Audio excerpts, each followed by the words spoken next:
Say have fun in your podcast. Say I love you. I love you.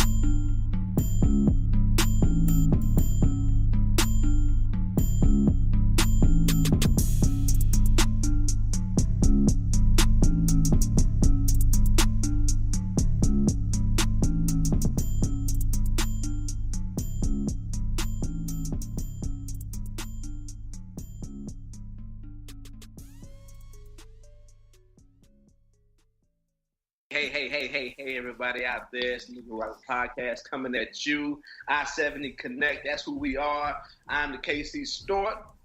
Got my homeboy up at Topeka, 30 Pieces of AG. What's going on, homeboy? Hey, what's good? This is 30 Pieces again, live from the Basement Studios, Topeka.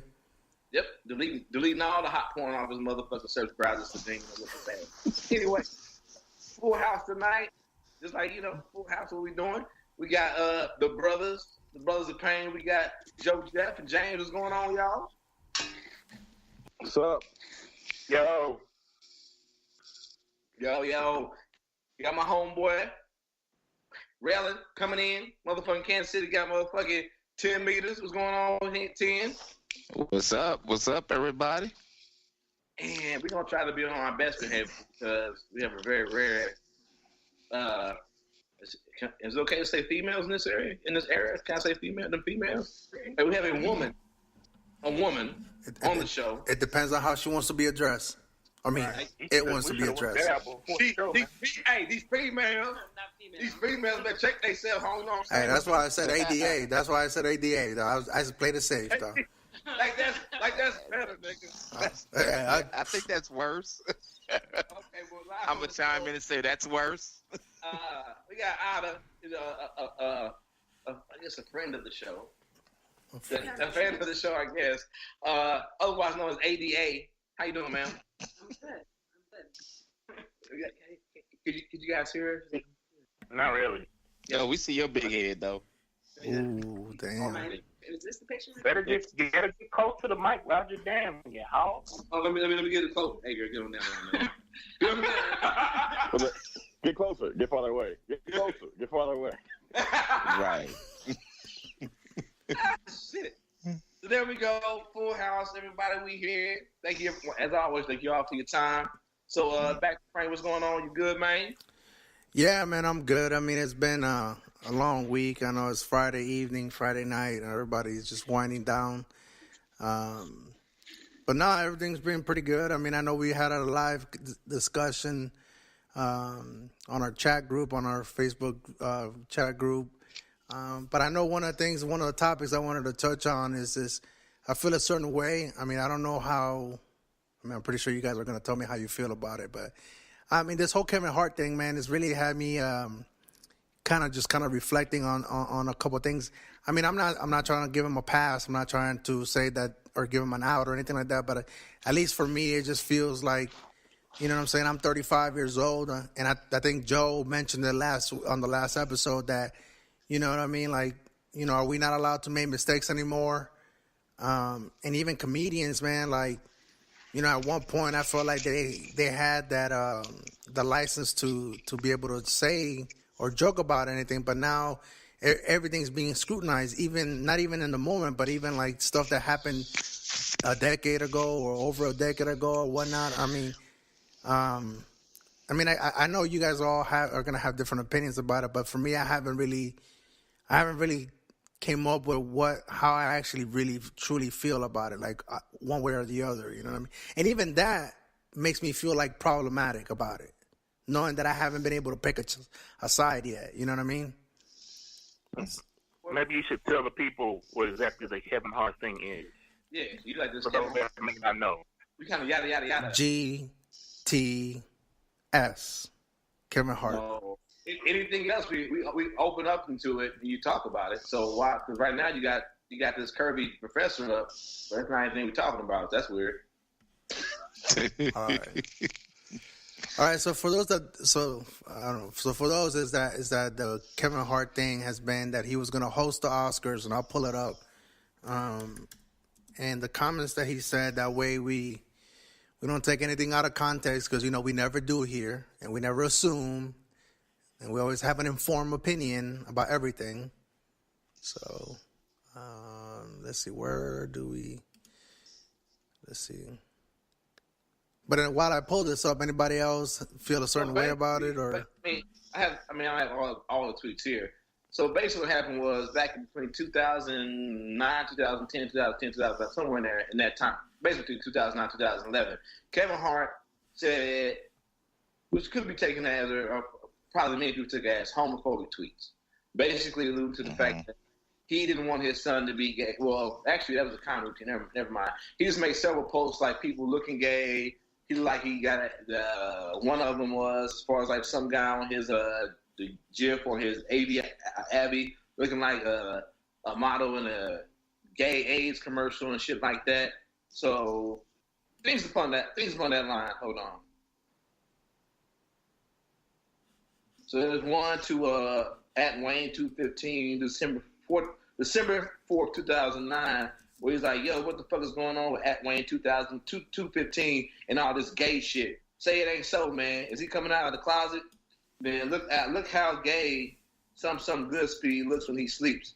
Like he's dreaming about whistling. Laugh my ass off, and there's a GIF attached, but it's not in this tweet. Yo, if my son comes home and tries to play in my daughter's dollhouse, I'm going to break it over his head and say in my voice, stop, that's gay. I understand. These are all tweets. It's not fair standpoint of a nigga on stage doing a comic routine. I just overheard at Wayne 215 say that he wants to get a tattoo on his stomach at Rick Rose rapping for his birthday. Major no homo pause, but that pales to a lot of other shit. And then it kind of repeats here in this article. Hart also once tweeted that the actor and director Damian Dante Wayans' profile pic like a gay billboard for AIDS. Boom! I'm on fire tonight, Thursday night. Wayans wrote on Twitter that we all need to stop being. Well, who is this? Yeah, let me see. Basically repeating that. I mean, somebody asked, are AIDS jokes ever funny? Blah blah blah. Now they're showing people retweeting with comments. So yeah, that pretty much sums it up. So it's like, yeah. I mean, like I said, I mean, the only reason I brought this up is because, it had me. Go back up. You can read it after you finish talking. Go ahead. You go down, I should say, under that Instagram picture. Just scroll back down. Down. Stop. So you go ahead. What were you about to say?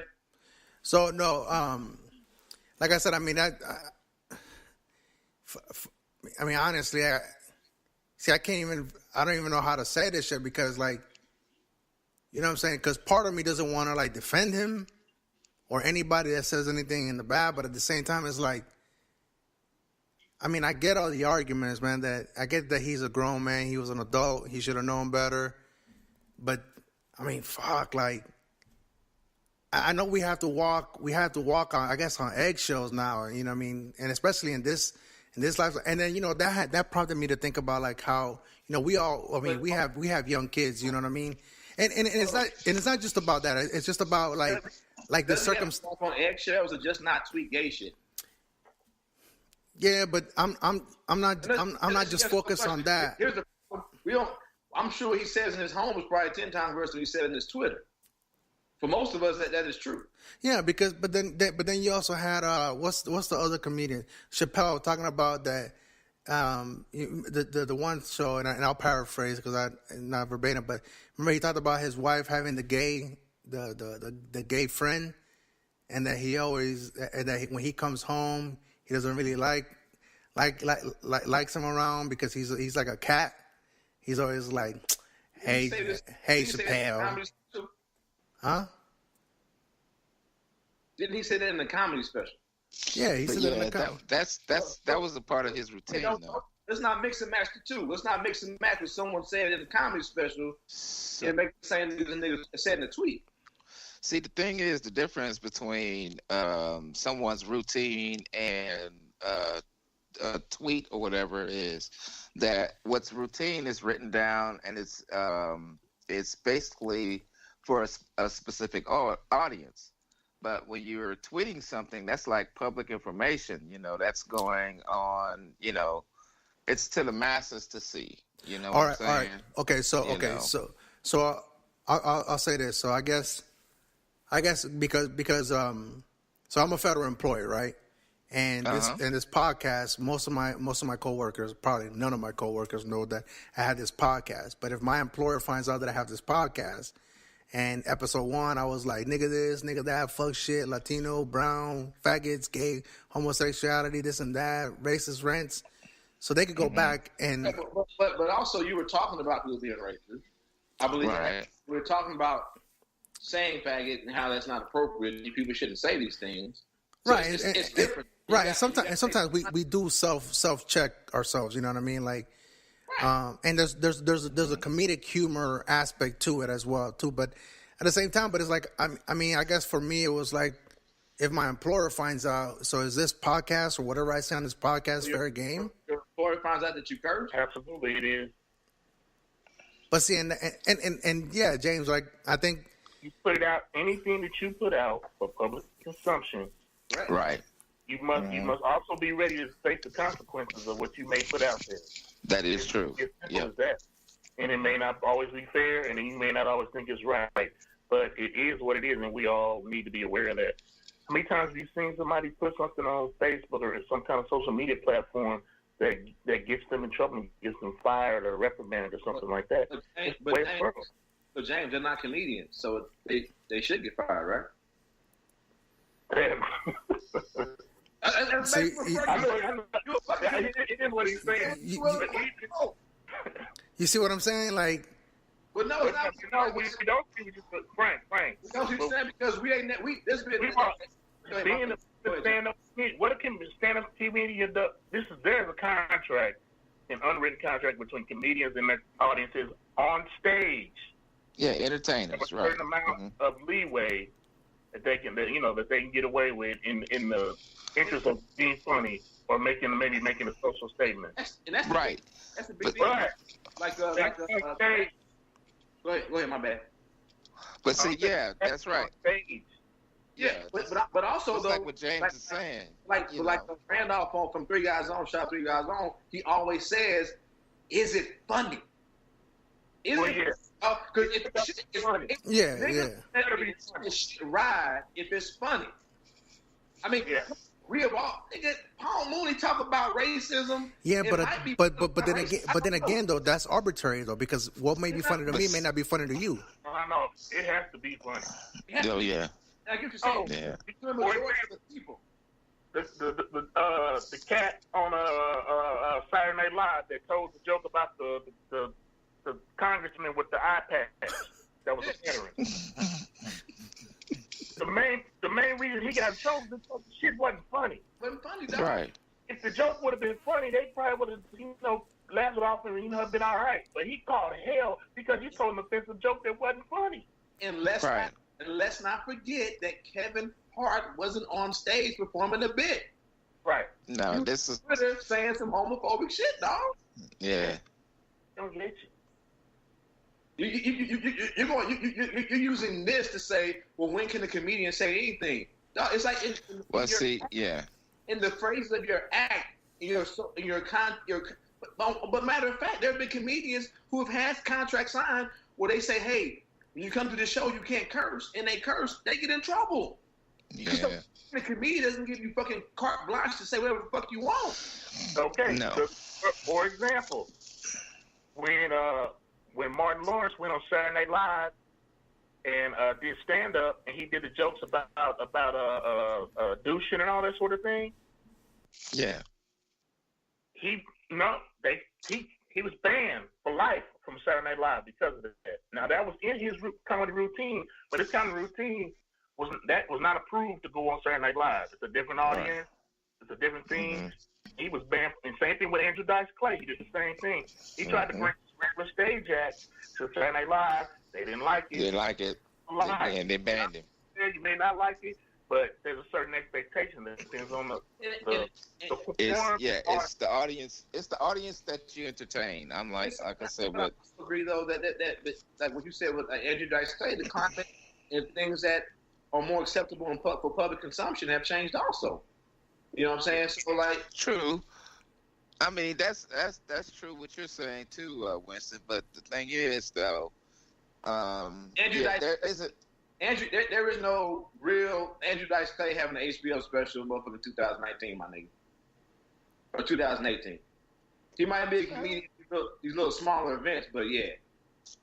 Well, I mean, yeah, but you know, I mean, to me, he was never that funny. But right, he wasn't that funny. But you can't just overlook because we didn't think the nigga was funny. Because I don't think that motherfucking Vanilla Ice was a good rapper. Don't skate the fact that this nigga so platinum, nigga. That play was selling out Madison Square Garden, so you gotta. I'm saying I didn't think it was funny, but there was a lot of people that did. Right, and that's what I was saying earlier. Like funny is arbitrary because what may be funny to me may not be funny to you.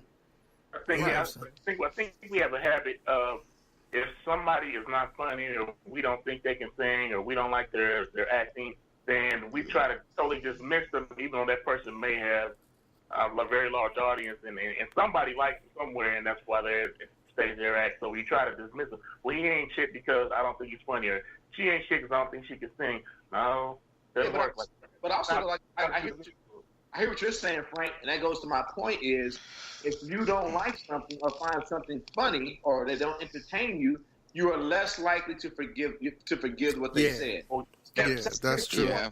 Like I said though, those baseball, like we said in the chat group, those baseball players are actually high school kids, my nigga. They were 17 to 18 years old when they sent those tweets out, and they got roasted as men for those same tweets. But I didn't hear you defending them. We ain't talking about it. Well, no, I mean, the only reason. Well, I'm pretty sure I didn't hear about it. So, but no, said racist shit because they said racist shit. No, everybody, it's like, oh, everyone agrees when it ain't your fave. Or it's something that definitely affects you in some way, like racism and shit. Oh yeah, let's burn these niggas alive right today. But Kevin Hart, oh man, come on, man, that was 2009, my nigga. That was 2009. No, it's the same. I mean, it's the same. To me, it's the same principle because he's attacking the lesbian gay community, you know. But I don't know if he's attacking them, but it's just a word choice. Well, I mean, but you know, he's just saying. I mean, he's tweeting it. He's sending tweets of derogatory tweets towards them. You know, I mean, they're taking offense to it, though. I mean, you know, what you don't think so, Frank? No, I'm saying like I guess attack is the wrong word. I don't. I recant that. No, you don't have to recant it though, because you know that's how. But I'm saying like when made a mistake, he can't learn from it and grow and say I recant. No, he can't. No, he can though. But what I'm saying is like I gotta keep my same. Hey, 10 meters, you're a comedian. You nigga, no, stop. You are not a comedian. How to grow. But I guess for me it's like I just gotta stay 10 meters then. I just want to be perfectly clear. I'm not trying to condone what Kevin Hart said, or I'm not saying that he shouldn't have said it. I'm not saying that he should have said it. Whatever. It's just kind of like that thought that made me kind of have about myself too. You know what I mean? Because what I probably thought that, you know, even today, whatever I think I'm doing today may not necessarily be offending somebody per se, or I may not in the moment I may not know that I'm saying something offensive or something wrong or making a mistake. I may come back later on the road and say, hey, look, you know, and for the most part, to give Kevin Hart credit, he has in the past addressed those statements. It's just because he's even said it, and he has said it, but it just apology wasn't an apology. Right, but I think now because of, you know, him hosting the Oscars, that's a big ass platform. You know what I mean? Like and it's gonna reach a different audience that he normally wouldn't have reached. I guess that's probably the reason why we're really talking about it, really. Because if it was a comedy special that he was gonna get on, or if he was gonna host the BETs or something, something else that white America that wasn't direct at white America. The Oscars got come on, man. As far as the Oscars are concerned, they're doing Kevin a favor by letting him host the Oscars. Yeah. Yo, don't forget that Harvey Weinstein was there. So that bar was. So you have Harvey Weinstein being. This is not mixed up. I'm saying that when you host an event like that, they got a certain expectation, unreasonable or right, not. but if you bring morals and ethics in it, and you carry on Harvey Weinstein for 20 plus years.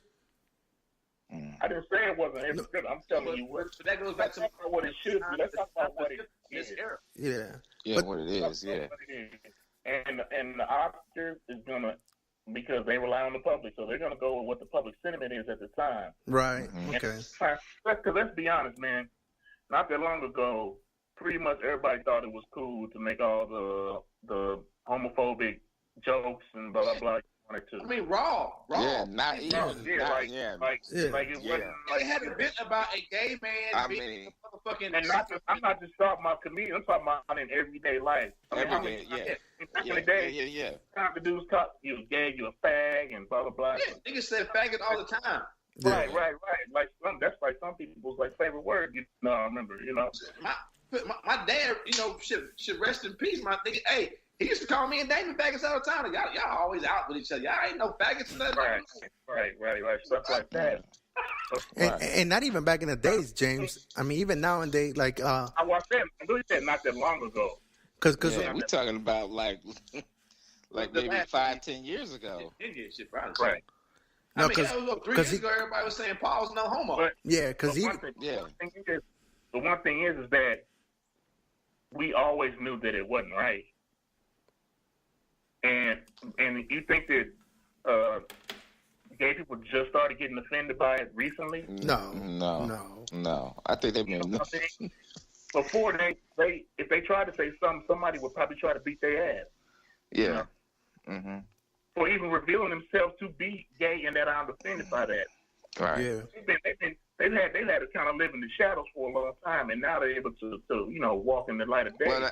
Right.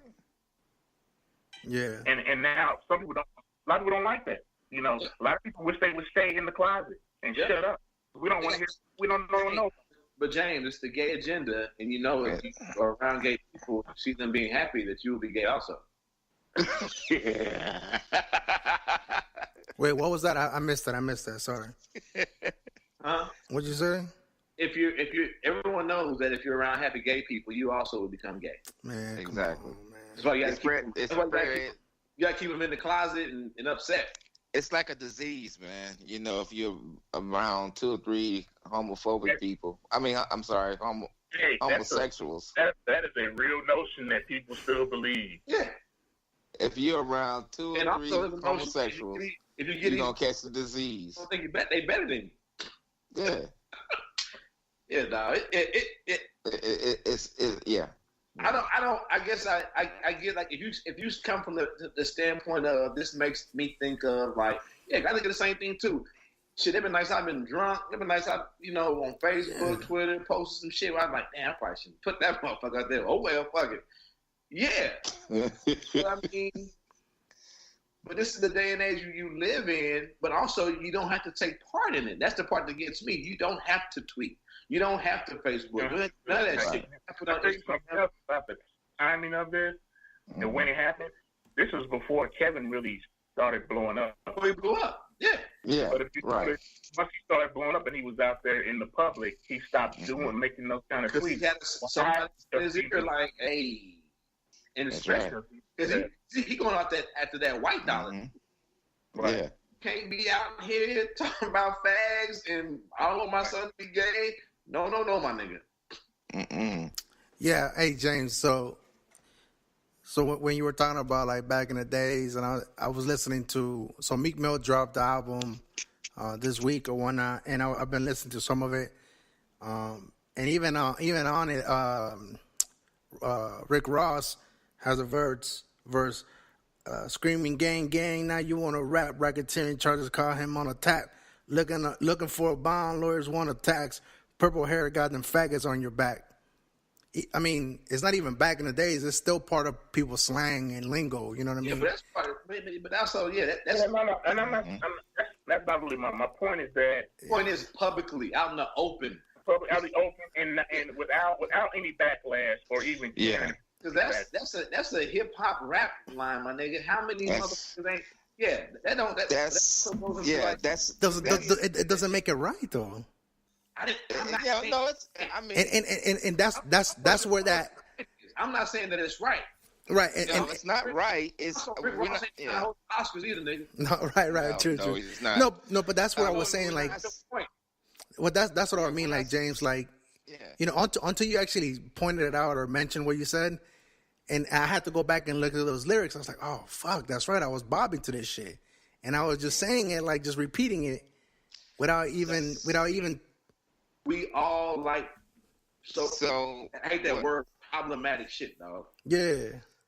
When you went to Walmart last week, you pretty much ensured that some child somewhere was going to continue making fucking shirts for $1 for a penny, nigga, for the next 10 centuries. Yeah, the people that work at Walmart. I know what I'm saying. Yeah.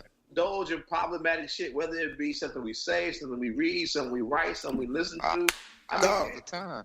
I was coming driving down the street back from eating, and we listen to motherfucking trap music, and I'm sure these niggas talking about codeine, lean, all this shit. I'm 41 years old with kids. I shouldn't listen to this shit. Dog, I was coming back. I was coming back from dropping off my kid at daycare. I don't smoke weed, so I didn't have to do a smell check or anything. But I was coming back. You just sell cocaine.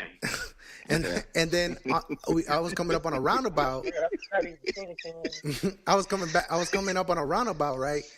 And so the other vehicle that had the right of way just happened to stop, and I was like, and I happened to just blurt out like, "What the fuck, bitch?" Like, I assumed that it was a lady. I didn't even think, like, just by the car that it was. I was like, "What the fuck, bitch?" Like, you don't know how to drive? Wait a minute, you assume because they're bad drivers a woman? That's on you, man. Yeah, that's what I'm saying. Like, I was without even thinking about it. And then, like, after I said it, I was like, yo, what the fuck is wrong with me? You know what I'm saying? Whatever happens. I mean, luckily it was a female, but even then I caught myself. I was like, yo. So it okay that it was a female. Right. What? Right, it's okay. I ain't no better, dog, because it never happened to me. I think they all Asian and taking pictures. No, why do they all have a camera? And they have like a nice ass camera too, dog. Hey. Stop, nigga. Stop. Hey, hold on. Yeah, we've been talking too much. What's up with Joe? This is you're the conscious voice, bro. Where he at? Yo, see, you remember what happened last time you brought Joe in? Is he sleeping? He got us muted or something. Oh, there he is. Oh, hold on. Let me prepare, Joe. Hold on. Yeah, y'all have covered the subject beautifully. I'm going back on mute. See? What the Hold on. Kevin, how old is Kevin? Is he 23? Oh, no, let's not do that. Damn. Speaking of Kareem Hunt, segue. But I don't get it. I think it was already out. The information was out there that old girl may have either spit on him or pushed him. Yeah, it was just they got like some confirmation from somebody. So that, I don't know which one it was. So how okay? So now knowing that portion of it, does it change your mind or anything at all, or? I think I did know that. It's strange how that video was cut or what happened. The way it was edited. Well, we got a lot of like male testosterone here, but we also have a A.D.A. and we have a female's voice and a female of color that can, let's get her perspective. But he should have kicked her? No, I'm just saying, like. I mean. need to clarify your question better, Frank. I mean, how did you feel about that? Like the whole incident, like when you first heard about it, and what was your initial reaction? You know, and then having a couple of days removed, and then knowing some of the story or backstories, or how it all kind of went about. I guess as a female,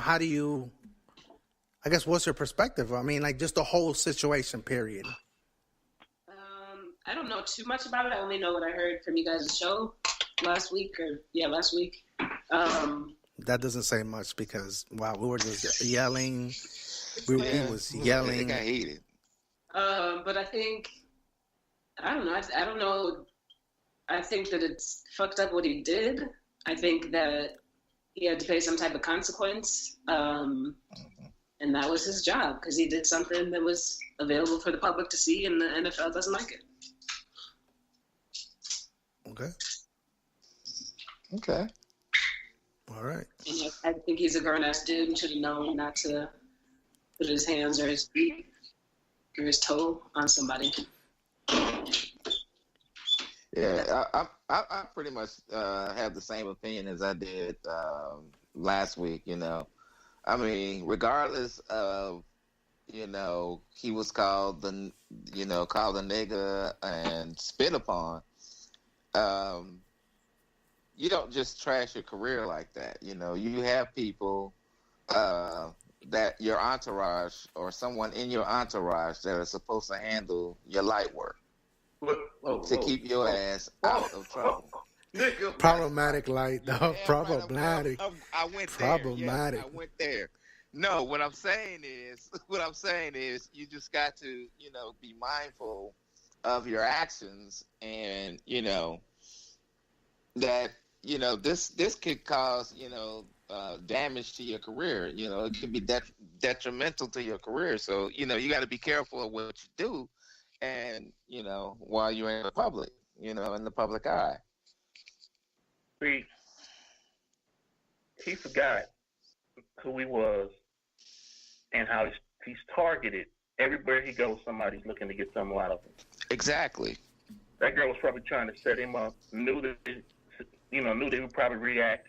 You know, when she said and did, hoping that she could get a check. They invited them along for the ride. Right. Mm-hmm. Oh, talking about the woman that was there because. So I'm talking about once she got kicked to the curb. Right. Yeah, so she's like, I'm gonna get this. She's probably thinking, I'm gonna get this nigga back. And that's it. And I feel you that, but you still. I mean, but even if you're a nigga working at the Dollar General, I know you're not saying that. Let me finish what I'm saying. Yeah. Okay. So knowing that, he goes out there and gives her exactly what she wants by, you know, being aggressive and that sort of thing.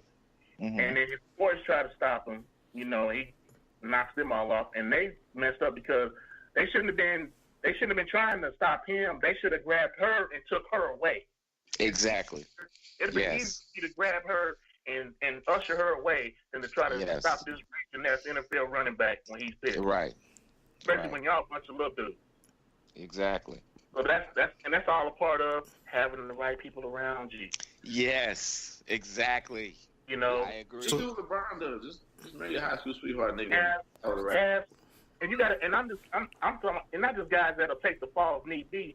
Having guys that are smart enough to know what to do when a crisis comes up. That was a crisis situation. When he went off like, we're in crisis. What do we do here? Somebody got to know what to do. We can't stop, but we can get her the hell up out of here. That's right. That's right. So, she's threatening the money. We got to protect the money. Wow, that's problematic like a motherfucker, though. If he don't eat, we don't eat. So what do we do? We protect that money. Right. Yeah, but he wasn't even drunk, and he was with his girlfriend. Not to kick women. All right, yeah, just add that. Well, of course, he wasn't thinking by that point. See, at that point, he wasn't thinking. Well, he thought was not. Like he didn't kick. You borderline. He's gonna kick over. His mind he wasn't that far gone where he just, like, you know, gave her like a UFC kick and nothing like that. Yeah. You know? No. I feel you. You felt So he didn't really kick her that. Okay. That's what I think. I think when he ran up to her, he wanted to give her like the field goal kick. That's when yeah. And then he was probably like, oh wait, maybe I shouldn't go that far. But he had already messed up by then, you know. Yeah. So they just kicked her over. But that's almost like victim blaming, though. You know what I mean? Like that's true. No. Don't get me wrong, Frank. No, I'm not gonna victim blame. No, I said almost. I was totally wrong. No. I'm saying with the statements that you're saying, like have some, like don't worry about Hunt. Just get the lady out because it's easier to. No. My original stance was he shouldn't have did the shit in the first place. Right. I think that's already been established.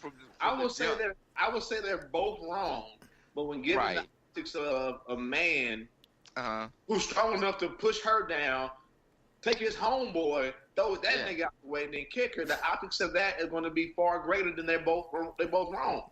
Okay. I've said she's wrong.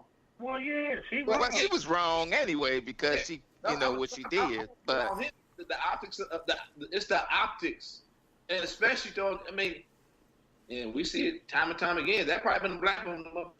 TMZ probably just know through the video away. Who knows? But the optics of this strong ass black nigga throwing this motherfucking white girl on the floor, that definitely ain't gonna motherfucking fly. Mm-mm. And then I'm gonna say, like I said before, he should have just told it like it actually happened. Yep. We already said this nigga lied. He shouldn't have lied about it. He should have told like that nigga took his clothes off and pretended he was asleep. And because somebody once the tape did come out, and if he would have told the story like it actually happened, they could have went back and said, oh yeah, it's exactly like he said it happened, even if he's wrong. But he told us the truth, so maybe we suspend him when we don't cut him. You know. Right. He took any good options he had. We gonna give once he started, and the Chiefs asked him like 3 or 4 times apparently, knowing that something wasn't right, and he just kept on. I'm gonna stick with this lie, even though I know it's a damn tape out here. I'm gonna be still lying. That nigga took his clothes off and pretended to be asleep, nigga. Yeah, I know. That's the whole thing too. That nigga was in his box, was like, oh man, hey, wait. That's horrible. Oh, that's horrible. Hey, wait. That nigga was fully clothed. Nigga was fully clothed, and all of a sudden the next scene is motherfucker half naked as shit. He got his shirt off. He got his dreads all messed up. I don't know what the fuck happened. I've been asleep all day, nigga. I gotta go. Nigga, I got a game. It's Monday. It's Monday. The Chiefs played on Sunday afternoon and shit. It's Monday in the I got a game. I think it's even funny that, because if it had been like me, if it had been like us, the regular niggas, they would have made it clothes on. They was in that box on, nigga, like. Yeah, and I know we had the last episode we had a quick reaction that we had to the breaking news and to the video and all the footage and all that stuff. But I don't know how many of you guys listened to or had a chance to review the interview that he had with ESPN with Lisa Salters on. So I watched it live as it was happening. I don't know if it was pre-recorded or if it was actually live, but I watched it when it first aired or whatever. And I mean, to me, I felt like he was saying all the right things. Like I think the PR got behind them to kind of like. His PR person is trash. Right, but the thing about it is, it's kind of like he didn't even. It sounded dumb. It sounded instant. Right. He didn't do the question. If he gonna spin it right. Right, and that's what I'm saying. I think he had the content and he was saying what he was saying, but it wasn't coming off as genuine. No, and I think Lisa did a kind of didn't directly address that, but she kind of gave him different. The worst part. I'm sorry to interrupt. The worst part of the interview is when she asked for the details. He said it didn't matter. Right. Yeah. That was right. Yeah. Right. Yeah, and he kind of smirked about it a little bit, like. Yeah. And I was like, "Come on, guy! Like, you have to show some kind of there. And for me, when I we're talking about this in the barbershop too. We're talking about that in the barbershop, and it's like, even everybody at the barbershop, like they felt like when they listened to his words, and then they saw the actual video of that interview, it almost felt like to him, even to this day, he doesn't feel like he did something wrong. If that makes any sense, like it hasn't registered in his mind that he actually was in the wrong. Even though when they asked him, have you sought treatment? Have you sought help, assistance? And he said, yeah. And then 2 seconds later, Lisa Salter was like, okay, what have you done to get treatment? He's like, oh, no. I'm going to get that. That's in the works. So in other words, he was still lying anyway. Yeah. So it was like, come on, guy. Like, he was still lying. Like to me, he was like a regular 23-year-old that was like, everybody else is telling me that it's wrong. Yeah, like everybody else is telling me that it's wrong, but he hasn't realized it yet. You know what I mean? No. So what can you do for that? You know what I mean? Like, right. I mean, it's hard to fight fucking youth and ignorance, bro. That's against. Yeah. Young nigga with a lot of money now. You know what I'm saying? And he probably, well, not a lot. He'll make more money. He under the mindset that, nigga, I'm the fucking fourth best back in the NFL out of fucking like 80 other motherfuckers. I'll be back. Right. Yeah. And the main thing about all this, man, is if there wasn't a video, none of this would be heard. We wouldn't be talking about none of this. Not a damn thing. The power of video, man. Videos of everything. Shit. Well, not everything. You can still shoot black people unarmed and get away with it with that camera. But anyway, that's something else. That should be so aggressive, though. Oh, look at a perfect segue, James. It's like you on it today. Perfect segue, and we discussed this in the pregame a little bit. Unless anybody has the Kareem Hunt last thoughts or. Oh, I'm done. Nah, we can move on. Joe. Okay, right on. All right. Joe has said his piece. Anyhow, so we segue into cops shooting black folks or people of color. And we had, a couple months ago, we had a Dallas police officer, a female police officer that decided to walk into somebody's apartment, not hers, somebody else's apartment, and shoot him dead. And I know there was a lot of commotion and everything, all the stories. But I guess now she has been charged with murder. And I know we had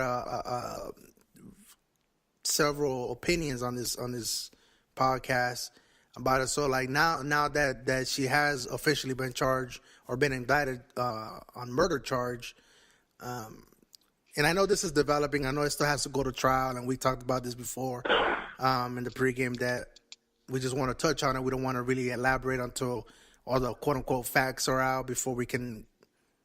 Go ahead, James. I do have. You have an informed opinion? On this, in this particular. You're going to quit that. Anyway, I do have one thing to say about this. This is an example of how voting works. I'm going to tell you how. Yep. Because the prosecutor, before the election, was not going to charge her with murder, was trying to charge her with manslaughter. That prosecutor lost in this last election, and a new prosecutor came in and pushed for a murder charge and got it. And that was because the people voted that other prosecutor out and brought a new one in that would try to get some real justice. And people tell you that your vote don't count and it don't matter. That's bullshit. Because it works, and it works on practical, real levels. On the local level, especially on that level, yeah. Is more important than anything, honestly. Yeah. Unless you're from Georgia. Well, unless you're from Georgia. It's always exceptions. God. So damn, so isn't manslaughter? I thought manslaughter was worse than murder.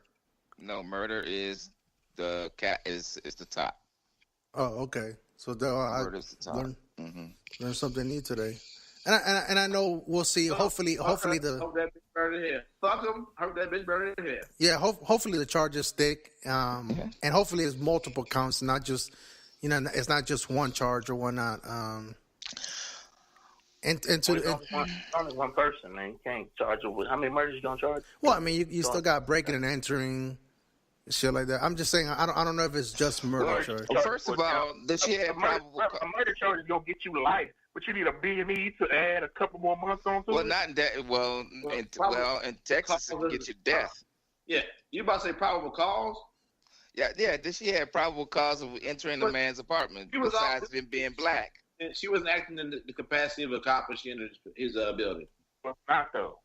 So the probable cause is not entered. No. Oh, so she wasn't an officer. Off duty. No, she's an officer. She was off duty, and what happened was she said So she wasn't acting in the capacity of an downstairs. her initial story was she thought she entered her apartment. All right, set the scene, Roger, because I think 10 meters was down in Dallas at that time, and not. If he was down in Dallas, no, but we all know where he was at. We know what part of Dallas he was at. This woman, Amber Geiger, who at the time was a Dallas police officer. All right. So the story that we've been given her fed is that they've been working long shifts. She was leaving her shift. She was off duty. She was tired. And when she, I guess, for somehow, some way, this building that she's been living in all this time, she forgot what floor she lived on because she wasn't even on the right floor. So I guess he lived below her. She lived above him. What they're trying to do is she usually parks her car in a certain location. She didn't that night. So which caused her to get out of her car and exit at a place she normally wouldn't exit to get into the apartment complex, which led her to enter this man's apartment. And when she saw a man, and when her original story was she thought was his apartment. Mm-hmm. Said that she told him to stop, don't move. He kept moving, and then she shot him, and when he died. So what happens is also you get all these things. So the people in the complex say as well, she would have to have his key, and in this particular apartment complex, they have these little magnetic cards. Oh, okay. Kind of like a hotel. Like a hotel. Mm-hmm. That you got to slide in the apartment. And the doors have springs in them to where you can't just unless you put something in the door to leave it ajar. Door with the jar. Yeah. Once you open the door and let it go, it's going to close. Yeah, it's going to close right behind you. So okay. Question, like a hotel, like the hotel does. Into my apartment. Right. However, but then there's another story. Well, witnesses. Let's say they heard her outside the door, screaming, banging on the door, talking about let me in. And then you can go there's speculation to who they're dating, because first she was saying it was the she complained to the manager that he was being too loud. Well, no. I was just saying that they were the story. Then other so she knew of him then. And she was saying, yeah. But then it came out that there had been 2 or 3 complaints put. And one of the complaints had been that the day before. Yeah, the day before that music too loud, and the other. So okay, that's new to me. I thought she didn't know about him. So I guess we'll see what happens. It's gonna go to. She tried to paint the story that she didn't really know him, hoping to yada yada yada the fact that there was public reports of her making a complaint against her downstairs neighbor. Yeah, they had beef, basically.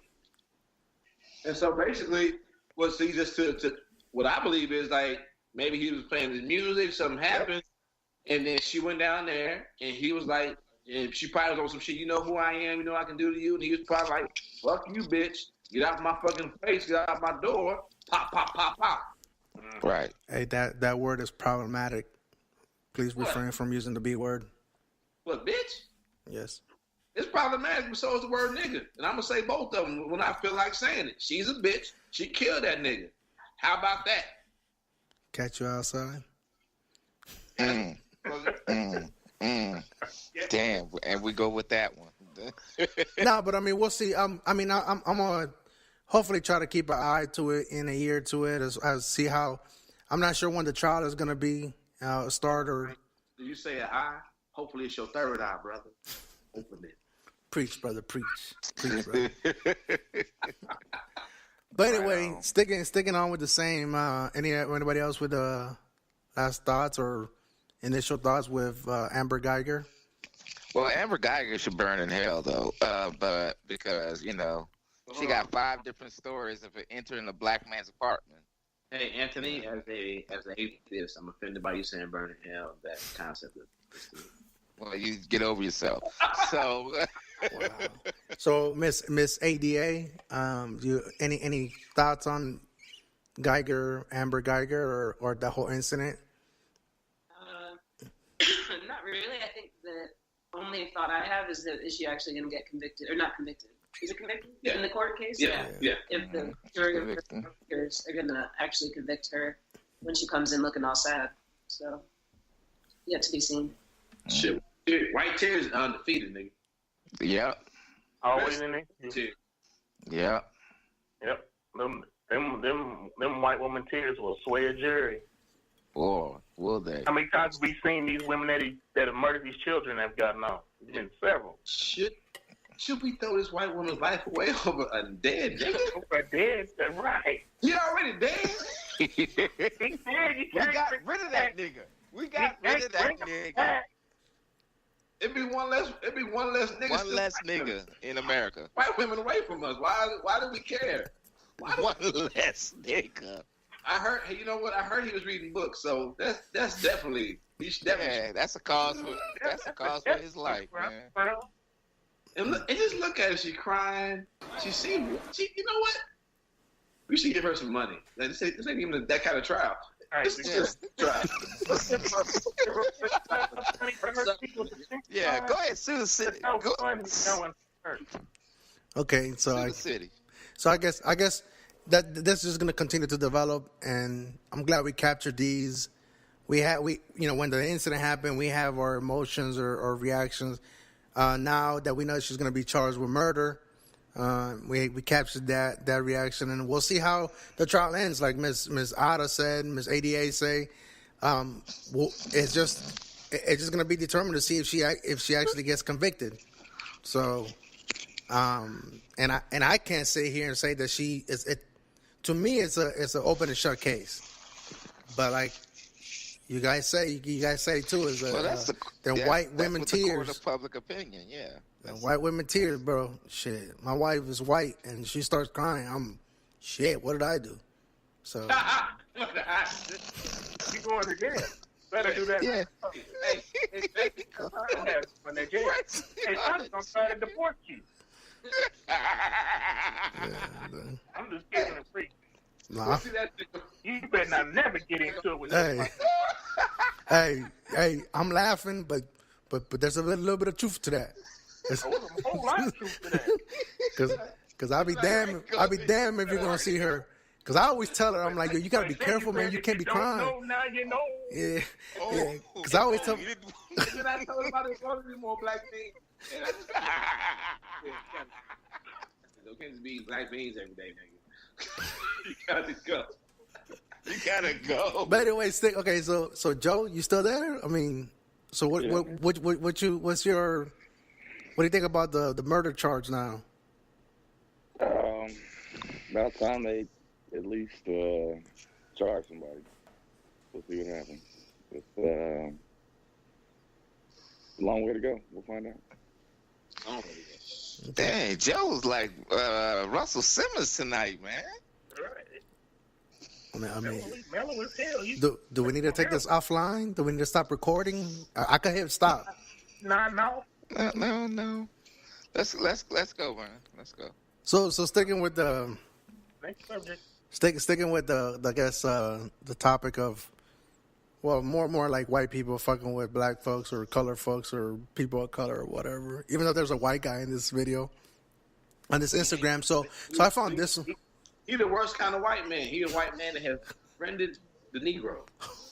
Oh, you know that. So this is the one I found. This one on Instagram, and I shared it with you guys. So basically, these are black Texas men followed from store to store, then arrested in front of his kids after being falsely accused of shoplifting. And in the picture, I'll put this in the show notes. There's the black male, and a white male that's dressed urbanish, for the proper term. So he's not in his proper whiteness attire, so to speak. So they've been trailed, and so I got the little video. Let's see what the video says.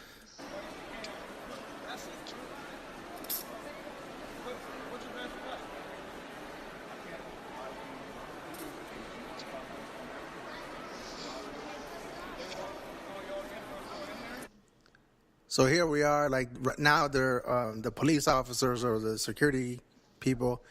So they're taking the handcuffs of the white male and the black male after and you could see that they have bags with them. You could clearly see that they probably have been shopping around. So let's let the video play out a little bit more. So right now they're taking the handcuffs away and they're probably explaining themselves.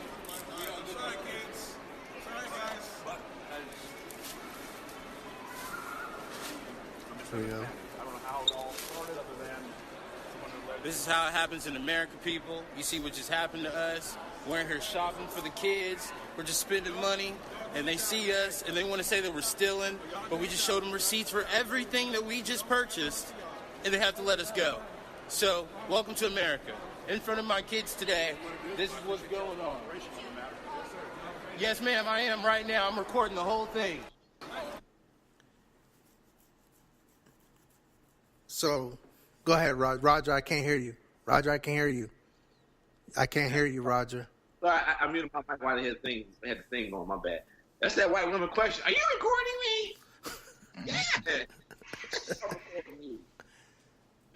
But yeah, man. Yeah, but I heard about this probably when it happened. I heard about it because they had some on local news here in Kansas City about it. Man, that's real. It's just real fucked up, man. Niggas can't live, bro. Nope. I always got to watch our backs, watch what we say, watch what we do, how we act, walk. It's just fucked up, man. They say pull yourself up by your bootstraps and try to rush your bootstraps, nigga. I guess this is the overall theme for tonight is like make sure that you kind of like watch, be mindful when you step outside your doors of your home, because I mean, you never know what's going to happen. Because even, I mean, to me, they weren't even doing anything wrong. Just somebody, but weren't doing anything wrong. They were shopping. No, they were spending money, doing what normal people do, spend money. You know, they had money to spend for Christmas, and you know. And that's the problem, though. Niggas gotta be, we gotta be mindful. I'm like. I guess you gotta be like, that's the problem. You gotta be, you have to be mindful. That's the problem. Why can't I just go to the fucking store? Why can't I just spend the money that I work so hard to fucking receive? Why can't I just be out my white friend who look like motherfucker, like he working the trap? Why right. can't we out with our money and just buy shoes? See, that's the thing is, though, man. You know, some white people, I'm not saying all, some white people. Hey, hold on. Before you say that. We don't know who called the cops. No. If you read further into the story, there's also another video. I have to look to find it, where it is the person they turned the camera on who came out of that Champ store. It's this Finish Line. There you go. She's the one who called the fucking cops and accused them of stealing. Oh yeah, right there. Look, yeah, recall. We had just walked out of Champs. There's actually a video where the kids, because it's his son holding the camera while the cops arrest him. That's so fucking sad right there. It's his son holding the phone while they arrest him. There's another video, previous to where they released the handcuffs. There's the video where the cops are fucking handcuffed these men. And I'm sorry, it's problematic, why this white bitch goes through their bags. After they denied gave these niggas a receipt. Yeah. That's unfortunate. I mean, it's ain't unfortunate. It's racist as fuck. It's just racist, man. I mean, that's the shit we going through. You know, we go through. You know, on a daily basis. Unfortunate is you ask for motherfucking Coke and you got a Dr. Pepper. That's unfortunate. I mean, it's just reality. I mean, the skin, I got to worry about the skin that I'm living in 24 hours a day, 7 days a week, especially when I'm out in public, that I'm not going to be heckled or hassled by the police or, just for being black, man, doing the right things, saying the right things, and going out your way to do the right things. But you still get, fucked with because because of the color of your skin, and not because of your character or anything like that, but all because you're darker than they are. And then what are how you're perceived to be? Yeah. Well, I mean, in my experience, I haven't had too much of experience of white people being racist or anything, and that's just because I've been fortunate. But I've seen it. I've seen it happen to where there's white people who question the motives of some a group of black people or whatever. I've seen it. I've seen it happen. Yep. And it's fucking upsetting that people of color, and I mean this is any color, have to worry about the perceptions of white America, on a daily basis. Man, I'm gonna be real honest with you guys right now, man. Like, I mean, I want to say I could relate, but I'll be lying to you guys, though. Like, straight up, like, and I don't know if I've been privy to it, and I know it's probably gonna sound horrible when I say this, but like, I mean, I've been profiled before, but throughout the majority of my life, I haven't felt that way. Where you just said something about your skin, though. You have to be 24/7. You have to be. What we were saying, just Anthony. Basically, that 24/7. I mean, your skin and have to worry about. Yeah, and honestly, I've never felt that way. You know what I mean? But I could only imagine how that feels, though. And I don't want to make it sound like, oh, I'm white passing or anything like that. It's just, I don't face it on a day in, day out basis. You know what I mean? And you guys just were just talking about, like, just black folks in general. You know what I mean? Or minorities in general. But even though I am a minority, I don't. If I said that same statement, like, I wouldn't be truthful to it. But when you said it, I there's a genuineness to that, and I just have to say, like, I could only imagine that, bro.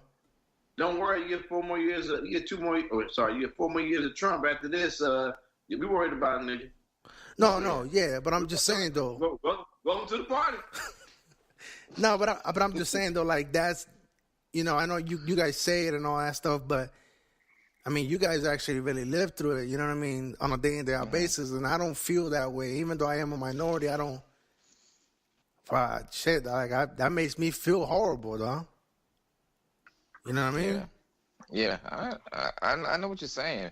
It is what it but, It shouldn't be like that, man. That's. Fuck, bro. I don't know. Yeah. I mean, it shouldn't be, but welcome to America. Right. I just want to make sure, man. I gotta do a lot of. I need to make sure I raise my kids the way I feel the world should be. Though it's not even about being correct or anything like that or the right way. It's just I'm just gonna raise my kids to fucking. I don't know, man. Like my son the other day, Winston, he was like, "Yo, hey, can you call Grant?" He calls him Brant, but he's like, "Call Grant to come," and I was like, "Who's Grant's father?" He's like, "Oh, Roger, the tall man." And I was gonna say the black man. He's like, "No, the tall man." So I'm like, I don't know, man. You said a black man, though. No, but I'm saying he said, like, the tall man. Because he even said he even thought that that Joe was you. Oh, because he's tall. Yeah, because he's tall. Look taller than me, shit. He's taller. black people look like? Is that Hey, really- Damn. good. I would have to check them. I'll make sure, I'm going to go check them before we go to bed tonight. That's what you and your name been teaching, Logan? That all niggas looking like? No, he does go to a white daycare though, so I have to go check him too. Check the curriculum. You might want to start reading that homework. Yeah. For real. It's just a bunch of pictures of black people that say criminal over the top. All right, and I guess we'll liven it up a little bit. I mean, I know. Look, I don't want people to think that we cop hating, cop bashing, or anything like that. But nigga, don't make that.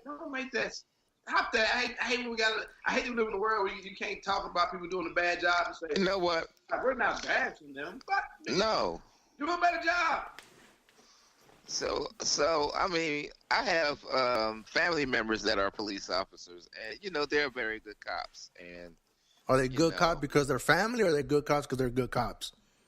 They're good cops because they're good cops, But at the same time, because I got friends that are in the military, but they some assholes. Well, not all of them motherfuckers. And not you, Roger. You one of them good ones. You one of them good ones. Right, but yeah. And then there's that too. But I don't hate cops. I just hate racists. You know what I'm saying? But if you are a racist cop, then I call you what I see you. What I see you as. If you're a racist cop, you are a racist cop, not the Lee Summit Police Department. They are not a bunch of racist cops, although, Yeah, just do your fucking job.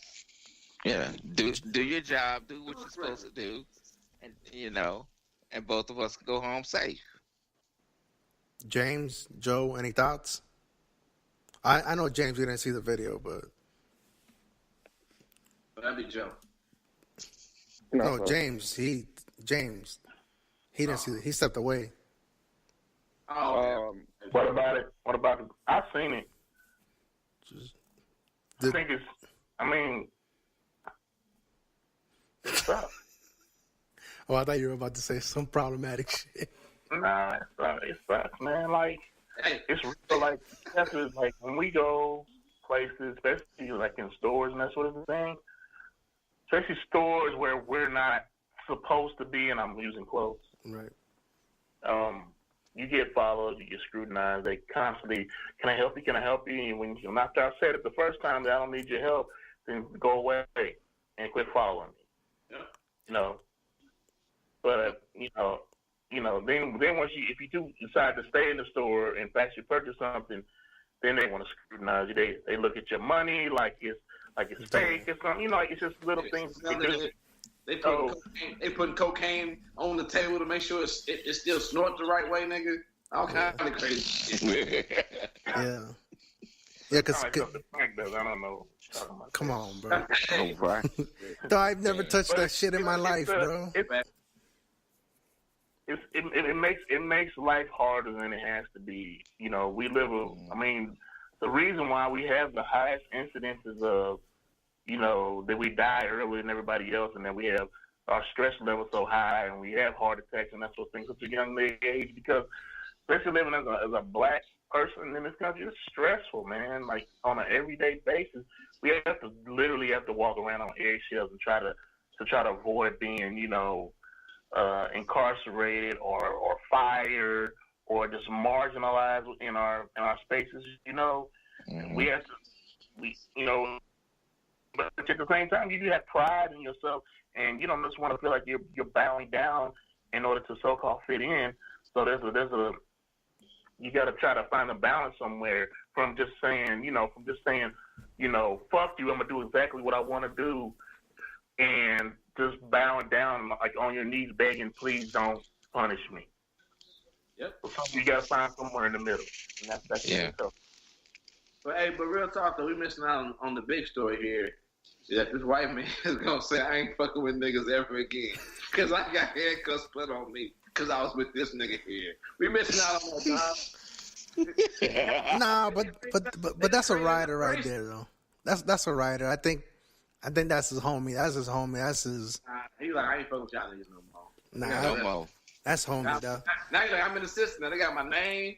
They probably took that nigga's ID, took a picture of it. This is right. Yeah. But I guess I want to know why the handcuffs? You know what I'm saying? Why the handcuffs though? Because if they would have just shown the receipts, like I mean, if a police officer like, hey, you got receipts for these, like how are they gonna show? You gotta understand though, they probably handcuffed them after they showed them niggas the receipts. Damn. They probably pulled the receipts out and they said, we're gonna detain you here. So they could have just showed them the same level of respect that they show other people and say, just stand right here. And when it's still degrading to a certain point. It's still disrespectful as fuck. But you're not having handcuffs put on you though. Yeah. I'm not fighting you. Am I under arrest? Am I being detained? What the fuck's going on? Right. So I'm not fighting you. I don't perceive it to be a problem. Matter of fact, I'm cooperating. I have given you the receipt. Yes. So these bags, and yet still you fucking handcuff me and detain me. Right. I think another part of that is I think another part of that, and I've talked to some cops before about this kind of thing, is that certain things are part of cop culture. Like if there's a cop that tries to treat somebody with respect, somebody black with some respect, and to give them some dignity, he'll have other cops that'll tell you can't be with them. They'll run over you. They'll try to kill you. They don't expect that. You got to show them force in order to to get what you want out of them. Don't be soft on those niggas. That shit's real. Oh no, I know it's real, man. You got a cop that might be trying to treat you with some respect in a situation, but can't because he's feeling the pressure from his other cops. Yeah. That'll call him soft or try to ostracize him, and all sorts of things because he was just trying to show you some humanity. Bro, you just reminded me of a story I read a couple of days ago. It was about another cop incident. It was a shooting in West Virginia. And the cop that presented himself, it was a black male that was like, I guess he was stressed out. He had a history of not mental disorder, but like I guess he was just in a manic mode at that time. But the guy, the white cop that showed up to the scene of the crime or the scene, he pulled his gun out because the black male had, I think he had a weapon on him or some sort, but he didn't have no rounds or bullets or in the chamber or anything like that, or a magazine. But the cop, he even said himself, like, I don't want to shoot you. I don't want to shoot you. He just basically tried to bring down to de-escalate the situation. Right. But he knew that backup, because he had it on the radio, he knew that backup was coming. And he was fearing not what the guy was going to do, but what his backup was going to do to this guy. Because when they presented themselves to the scene, he already knew that they're probably like 2 seconds in, they were probably going to shoot him. They're going to come in, guns drawn, blazing, and be real short tempered. You know what I mean? When the cop that presented himself at the scene first was kind of just trying to de-escalate it. You know what I mean? And it turns out like he got fired the next day and shit because the other cops were saying you put us at arm's way because you don't know what that man could have done to us. He could have shot us. So it's us before them. Because I need to go home at the end of the night. So I was like, damn, I guess you're right. That is quote unquote cop culture or whatnot. So, and there is that pressure on other cops, the good ones, I'm using air quotes, the good ones from their peers. Because they do feel the pressure. You know what I mean? Right. So, Joe, any thoughts? Watching it, I don't know, I just kind of think about my kids. I was going to, my daughter had asked about going to see The Hate You Give, the oldest one, the 11-year-old. Mm-hmm. And, I just kind of want to keep her a kid as long as I can keep her a kid. I don't want to expose her I don't want to have these conversations with her. I know I got to soon. But, to be in a situation where you out in public doing your own thing, and you're stopped by the police and just your kids are thrown right into the middle of that situation. That's a horrible feeling. I would have taken the kids to go see the movie, but She got a 5-year-old. I definitely wouldn't try to show her. So I just, you want to try to shelter your kids and kind of protect them for as long as you can, but I don't know. This was invasive. What movie was that? I didn't catch that. Sorry. So the world's invasive. I mean, these you can't hide from these things. You can't stay in your bubble. It's gonna come to you. So. Oh yeah. Yeah, man, and your kids are older than mine, and at least you could somehow explain it to him. But like, I got a 4-year-old, and it's like, how do I explain this shit to him? You know what I'm saying? So I don't have an answer to that. I don't have an answer to that. It's like, even to this day, it's like, I'm like, and sometimes like I try to be, straightforward with him, but knowing damn well that he's looking at me like, Dad, I don't know what you're talking about. Like, what you mean? So, Miss A.D.A, A.D.A, any thoughts on that? What?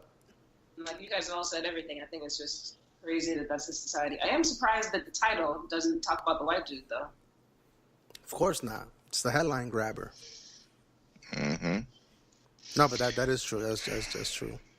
The title doesn't, but in the little, like the verbiage, they seem to question him the most. You know what I mean? They ask him like the questions or whatnot. He has. Yeah. Yeah. I mean, that makes sense though, especially if you want to believe that police see us invested or less ads, of course they're going to talk to the white man. They'll feel be more truthful. Yeah, he'll be more truthful. He's sort of like the sponsor for this nigga that's been shoplifting or allegedly. I'm using air quotes. Allegedly shoplifting. All right, so we're gonna. Shit. Again, that was just our, white folks leave black people alone segment, and now we're gonna get to. I think Joe might like this one a little bit more. Curvy teachers. I don't remember my teachers being curvy. Not like this. So I don't know. You guys talk about it because I'm new to this. I'm also married. I don't want to talk about this shit.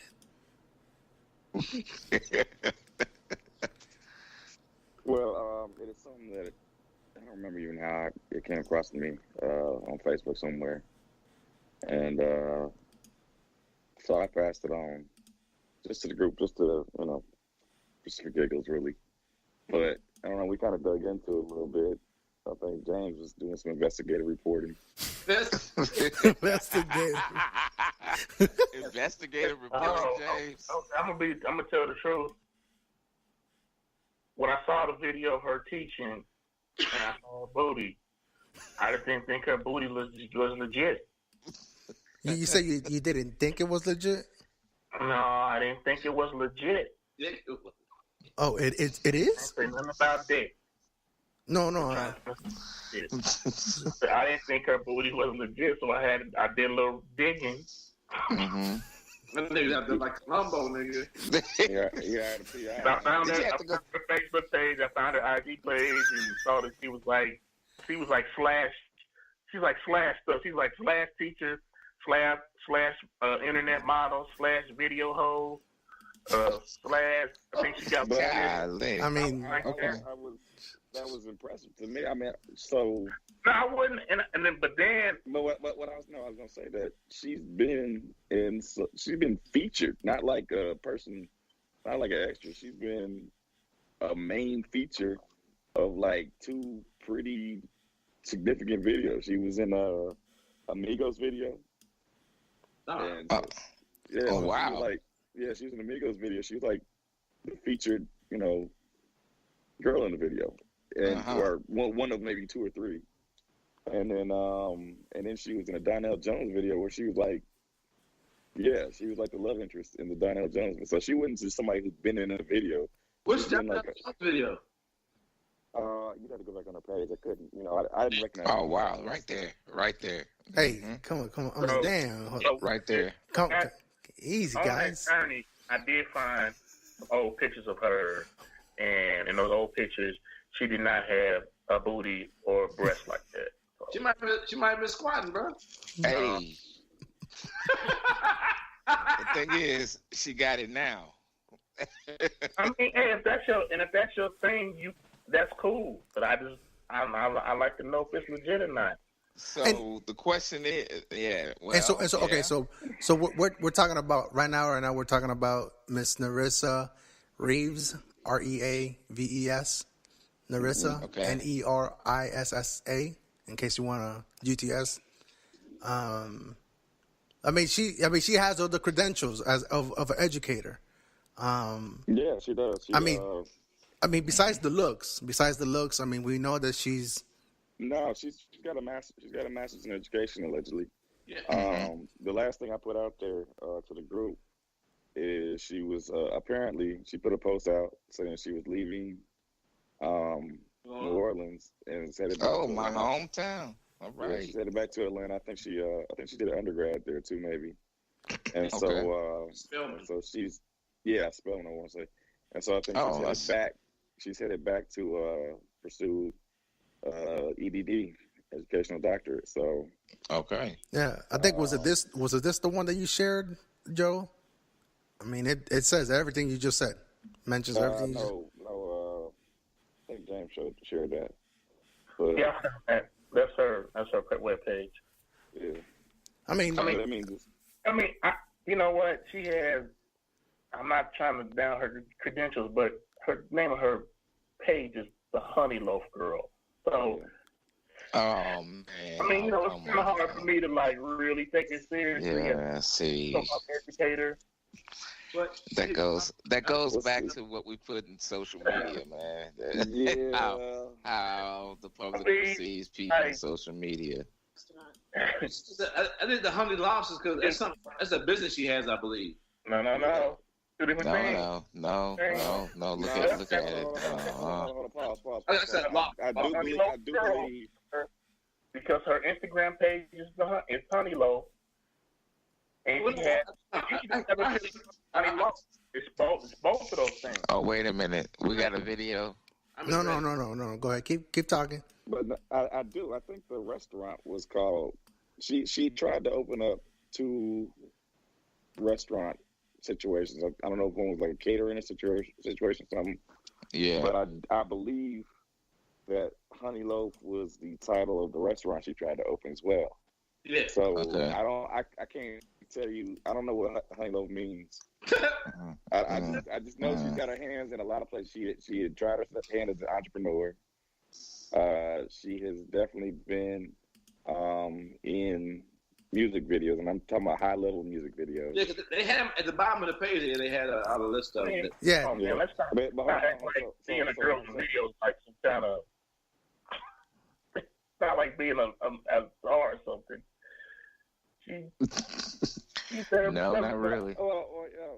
Yeah. She's there because of her handsome, not because she's talented. I mean, we don't know. She might be a great educator. We don't know. I know she wasn't educating on these videos. I'm talking about her education credentials. That's fine. I'm looking at her ass right now. Man, that's what everybody else is looking at. Let's be honest. We wouldn't be talking about this woman at all if it wasn't seen in them tight ass jeans in the teaching video. We wouldn't even discuss them. Yeah. That's what she's supposed. She wants the attention. Yeah. So I mean, it's great to see her. Like that, right there. While we're talking about her, there's some great education. I don't disagree with her wanting the attention, but I don't see a problem with that either, though. No. There's no problem. I will learn. So she's certified. Put her on a pedestal, like she's Cornel West or something. No. I mean, she might be though. I mean, damn. I mean, damn. I mean, she might be a brain though. You know what I'm saying? She might have. Man. I don't know, man, dude. You said Cornel West.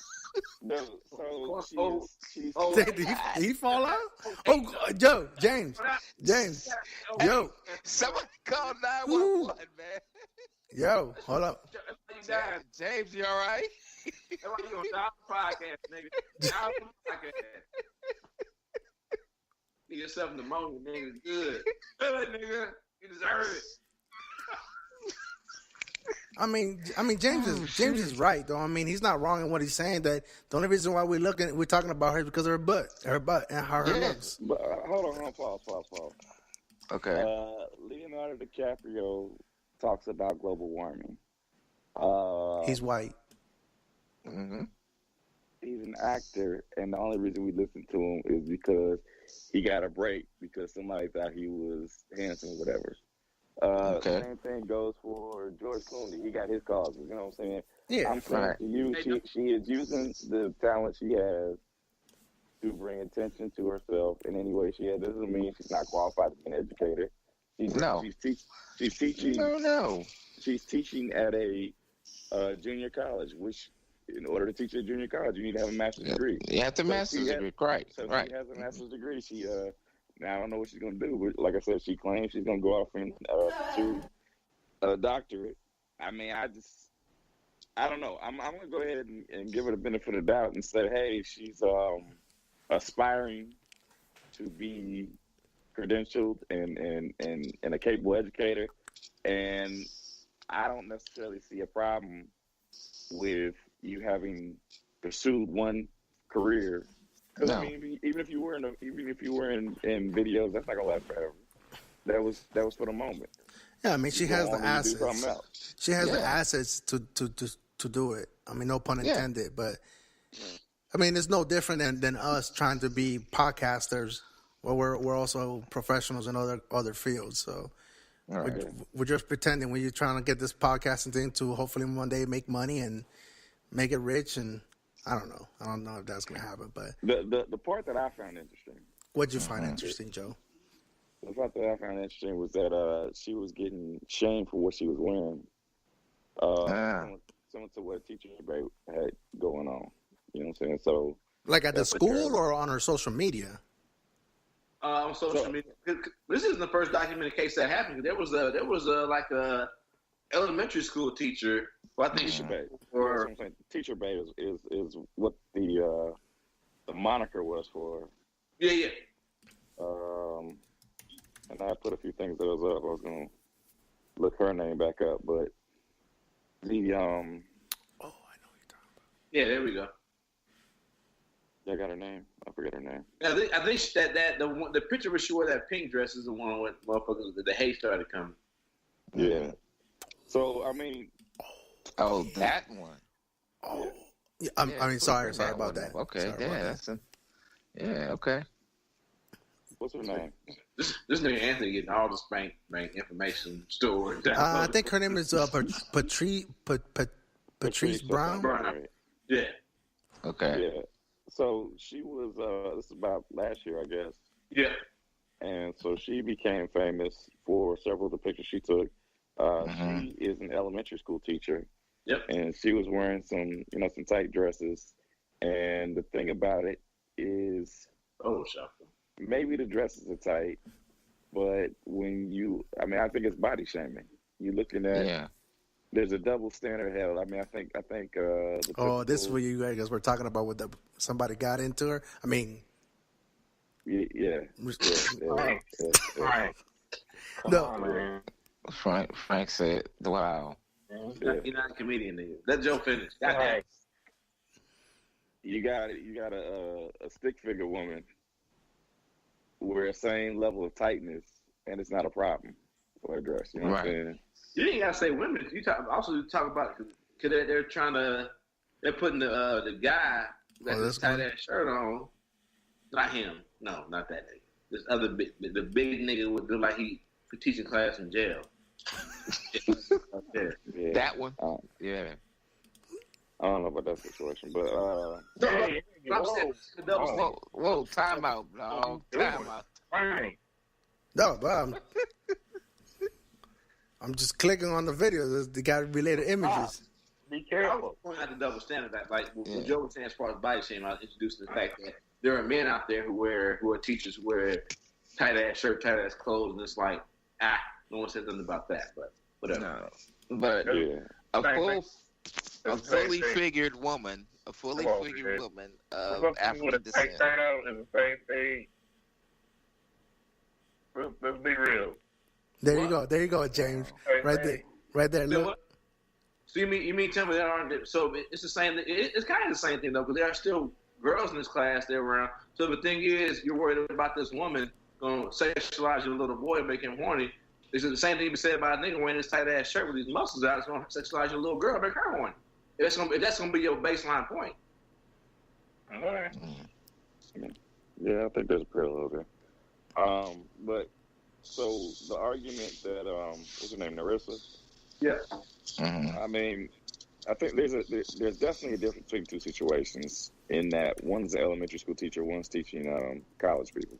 Correct. Right. So what you wear in elementary school might be scrutinized a little bit more, heavily than what you wear at a college campus. The second thing about it is she was wearing jeans. Now, I understand they were tight-fitting jeans, but they were jeans.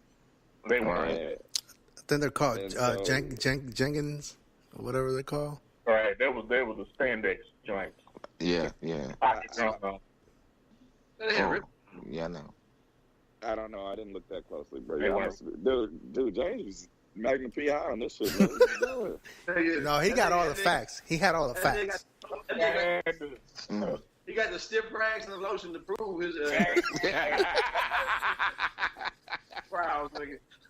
Oh shit! Damn.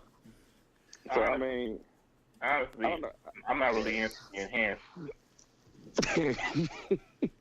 Seriously, I just don't. It looks weird to me. Yeah, well, that's what I was gonna say too. It does look weird, like the chicken legs with the big butt. Yeah, it just looks weird to me. Yeah, I mean, upon further review, yeah, it's not necessarily what you would necessarily desire, but at the same time, at a glance, you scrolling through it catches your eye. You know what I'm saying? I know. Hey, I mean, obviously, it caught my attention. Yeah, it's But then I just had to I always take that next step. I'm gonna take the next to make sure it's real. I fell into a rabbit hole is really what happened. Yeah, I see. You certainly did. Fell into a rabbit hole. Masturbation rabbit. So Mrs. Reeves. I don't know if she's married, but says she graduated. She graduated from prep school. I moved to Atlanta to study at Spelman College and major in East Asian Studies and Japanese language. Yeah, wow. I mean, that's impressive. I mean, yeah. So she apparently spent some time in Japan early on, and I guess became relatively fluent in that. Okay. I mean, like I said, so let me say this, and maybe I'm wrong for saying this. With her credentials and what she's done, why isn't that what she uses to impress people instead of it's the same reason that your attraction is gonna you don't we wouldn't be talking about it. That's your own question. We wouldn't be talking about it if she didn't have a fat ass. Yeah. I'm not talking about for attention. I'm talking about to advance herself and her. I don't even know what exactly she wants to where she really wants. But I'm just like, if you got all that going on, that's not enough. It wasn't like she was ugly. It wasn't like she was like. She was built nice when she didn't have all that. It doesn't matter if that's what she wants. She wants to be a teacher. She wants to be a mom. She wants to be in videos. Yeah, but look at this, though. She said, most recently I have decided to focus all my attention on education, but on a massive scale. I have found an online school called Northeastern Ascension Academy. I mean, she is using her platform. Now, from what I gather, she is definitely a hustler. Yeah. She's definitely trying to do anything she can to come up. And if she got it, she might be on. Now you compared it to Corinne Stephens. She might be more like Umar Johnson. She might be more like Umar Johnson. God damn. She out here trying to build her own school, man. You know, she come up. She'll never be open ever. Yeah. You know, I don't know. So I don't know. She doesn't seem to me to be sincere. Whoa. What do you mean sincere? In a lot of her, I think she's definitely an opportunist. Her presentation It's not very good. So you don't take it serious then? I don't. I take her I don't. serious. Nah, because if she's willing to do what it takes I to think credentials. If she's doing whatever it takes she's to putting get. She's putting way more effort into being eye candy than to putting together her presentations for her so-called educational videos. Okay, Miss A.D.A. Priority. Are you trying to educate, or you trying to Education videos now? She's doing education videos. All right, so we've all chimed in. We're all males. We all have, whatever. But Miss A.D.A., what do you think of the conversation so far? You've seen the pictures. Am I wrong? If I am, tell me. That's just my way I'm looking at it. There's a few different. First, you guys touched on the fact that Get a little bit closer to the mic. Bill touched on how, let's talk about when I was teaching and still now in schools, there's women who wear even more provocative things than she has on, but because they're not curvy and because they're white, a lot of them, nobody says anything about it. I also think that she, like Joe was just saying, I don't think she cares about teaching. I think she's doing 700 different things, which I think is okay, to touch on what James said, because most teachers, not most, but a lot of teachers have side hustles that they're doing, whether that's coaching or whether that's selling candles or selling fucking sewed shit, knitted things. Like people do stuff on the side to make extra money. Hers is because she's got injections and needs to pay for that shit. She's doing all the stuff that she's doing, and that's fine. But yeah, I don't think you can take her seriously in any of the things, especially if she's trying to start an online school and open people's third eye. So Is that what that said? it did at the bottom. Oh, yeah. It did say that. She opened up. Where does the third eye? Second paragraph, second to last sentence. Oh, wow. The NAA will help you open your third eye. All right, never mind. Hey, we're not gonna condone this. I'm gonna erase this out of the podcast. We're not doing that third eye shit. So maybe she means the brown eye. Hey. She woke, man. Hey, don't be mad at her because she woke, man. Hey, she's talking about the brown eye. That's the third eye. The brown, that winky. Jeez, I wish I had my my little jingle and sound effects, bro. Open the brown starfish. The brown starfish. Shame. I don't know. I think on the surface, she is attractive, so I'm not. There's no denying that. She is a cat eye candy. Would I take her serious? I think after reading this page, I would take her serious and knowing a little bit more about her. Go to the video that was posted where she was talking about Alton Sterling.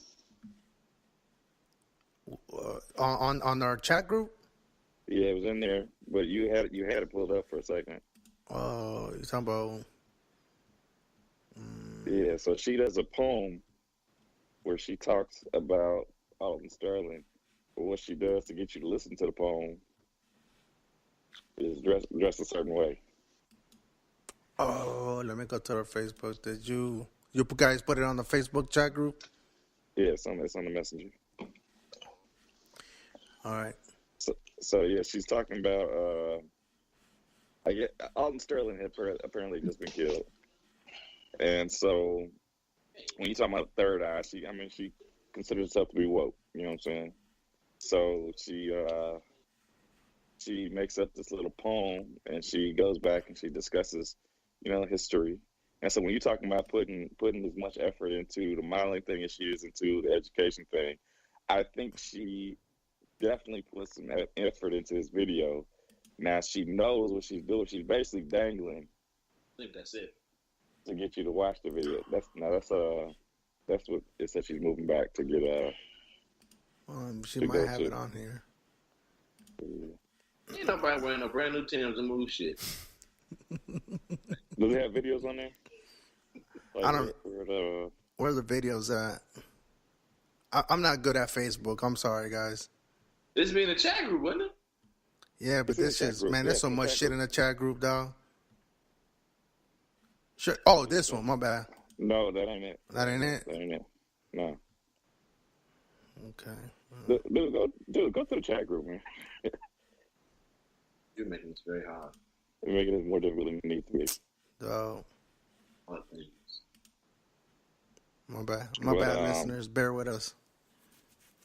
Bear with us. All right, let's see. It's way up and it's like, keep scrolling up. Keep talking. Fill in the void. Fill in the void. Fill in the void. So, I mean, she's doing it. She's talking about the legacy of Legacy. oppression. Legacy of oppression. She talks about, how women in the 1700s were, again, body shamed and forced to wear certain things. Keep going. That's teacher based. Up from there.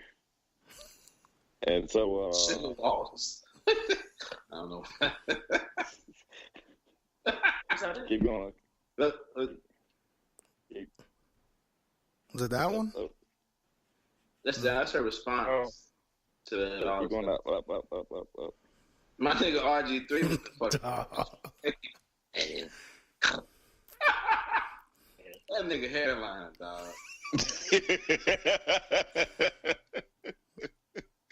Oh shit!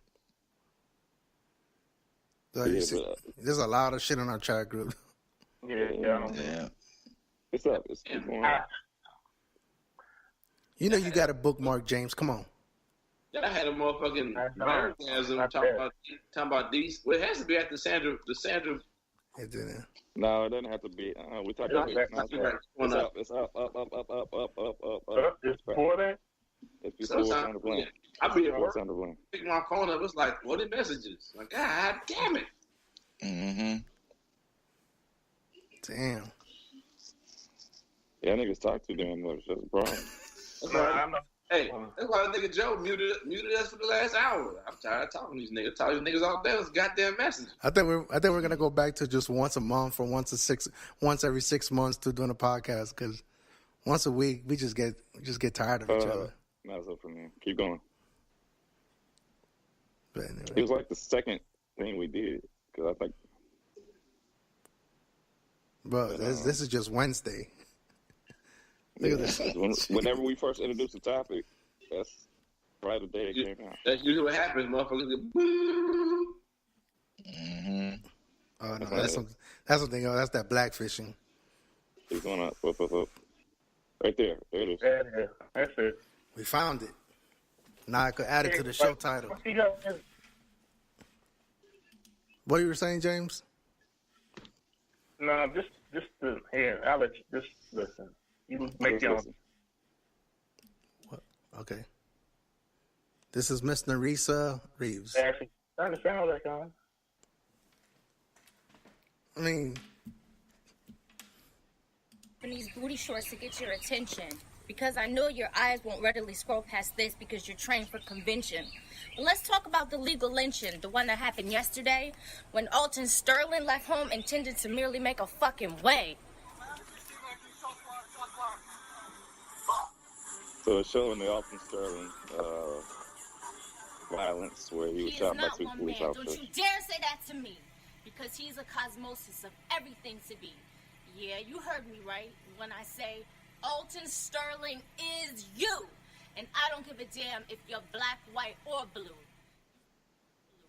You see, what you must realize is that we are all bound together by a spiritual rope, an eternal tether. So if you think we're twice removed from the situation at hand, think again, fine friend, because this is where we stand. Divided right now, but not for eternity, because the climate is shifting. There's only gonna be a few left standing. Trust me, you'll see.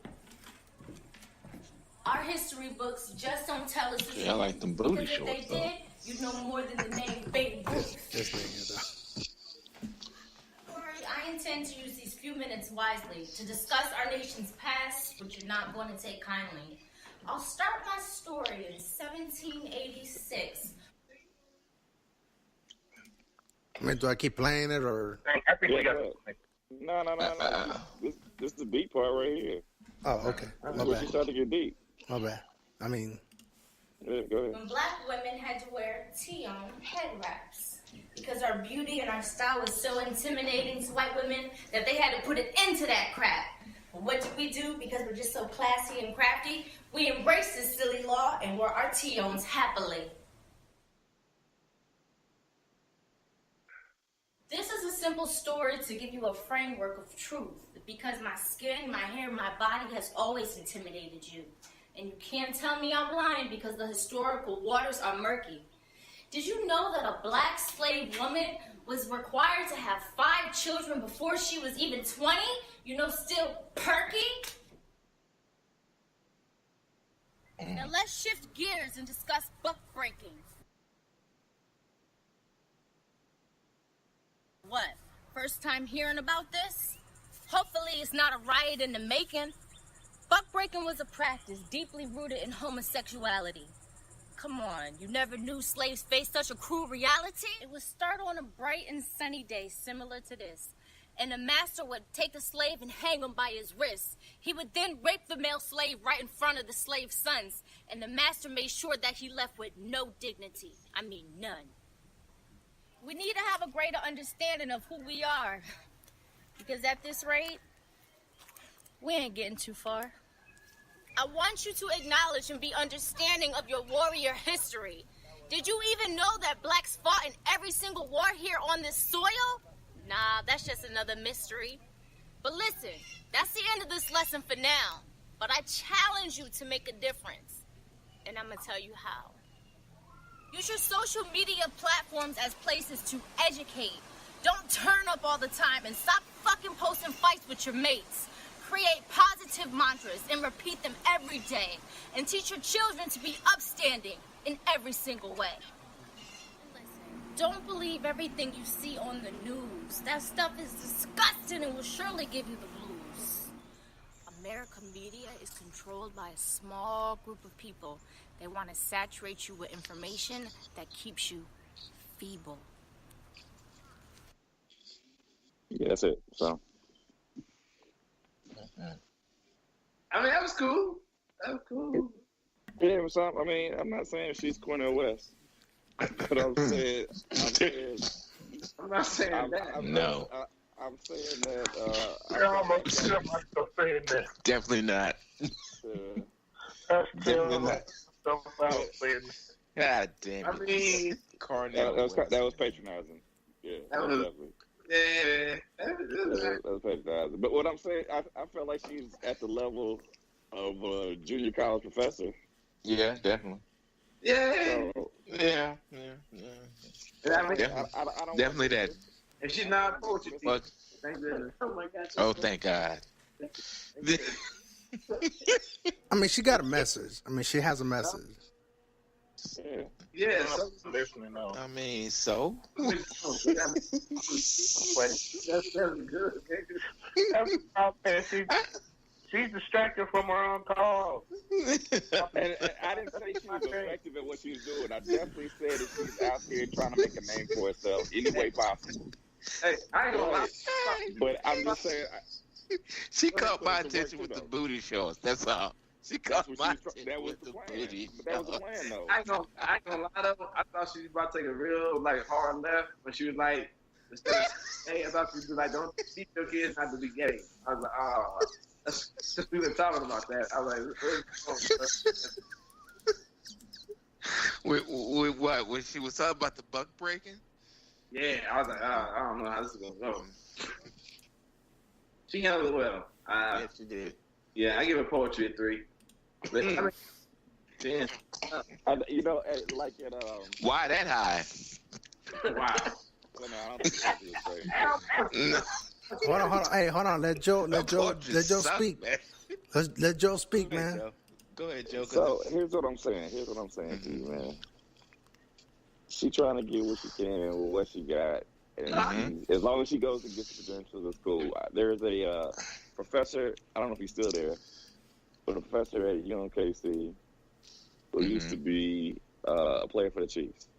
So he used his physical ability to pursue that career for the time that was viable.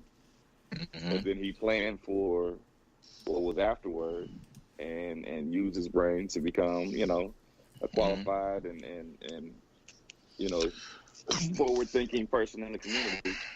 And so I don't see that any different. So she may not be able to play football, but she's using her body to go ahead and pursue whatever career she can get on that end of the time while that's still viable. Yeah. But being prepared for the time afterwards, too. I don't see nothing wrong with that. I don't see nothing wrong with it either, but she's just not a good poet. Yeah, I don't see anything wrong with it either. I was just making fun of that, but she did have a message, and but she even pointed out from the get go that I know why y'all here, but why y'all here? Let's have a history lesson. Yeah. You know what? And I appreciate that. So I give her poetry about a 2.5. All right, that's enough dingling talk. Miss A.D.A, what do you think about what do you think about all that again? Like even after seeing the video, the poetry, and I mean, I know you got a smile on your face. You want to crack jokes, but go ahead, man. Speak your mind, Miss Lady. Was horrible. It was good that she's sharing the message, the history, all that stuff. I don't know who it was that said she should use her credentials, but what's that woman's name? Joe's favorite, Candace. What's her name? Does she have any credentials? She's using the platform to get her message out. I think she's using whatever she can to get whatever she can. Candace Owens, yeah. Candace Owens doesn't have any credentials, bro. Like, that's what I'm saying. She doesn't need to have anything. Right. Here we go. The features that we want to see, and that's fine. So as a female, what do you think of like using the sexuality? Because I mean, I would ask all the other guys on here and probably kind of feel, I would feel like they would feel a certain way. But how do you feel as a woman seeing other women use their sexuality to get their message across instead of the message itself? I think that my opinion is probably different from other women. Other women, I can't talk for everybody, but I think women should do whatever they want to do to get whatever they want to get. Amen. About feminism is saying you can do what you want with your body when you want to do it. Yeah. There you go. Yep. Okay. Not what I would do, maybe. Not be what somebody else would do, but if that's what people want to do, that's the right. And if they want to strip, let them strip. I'll continually give my dollars freely. Damn, nigga, go to bed.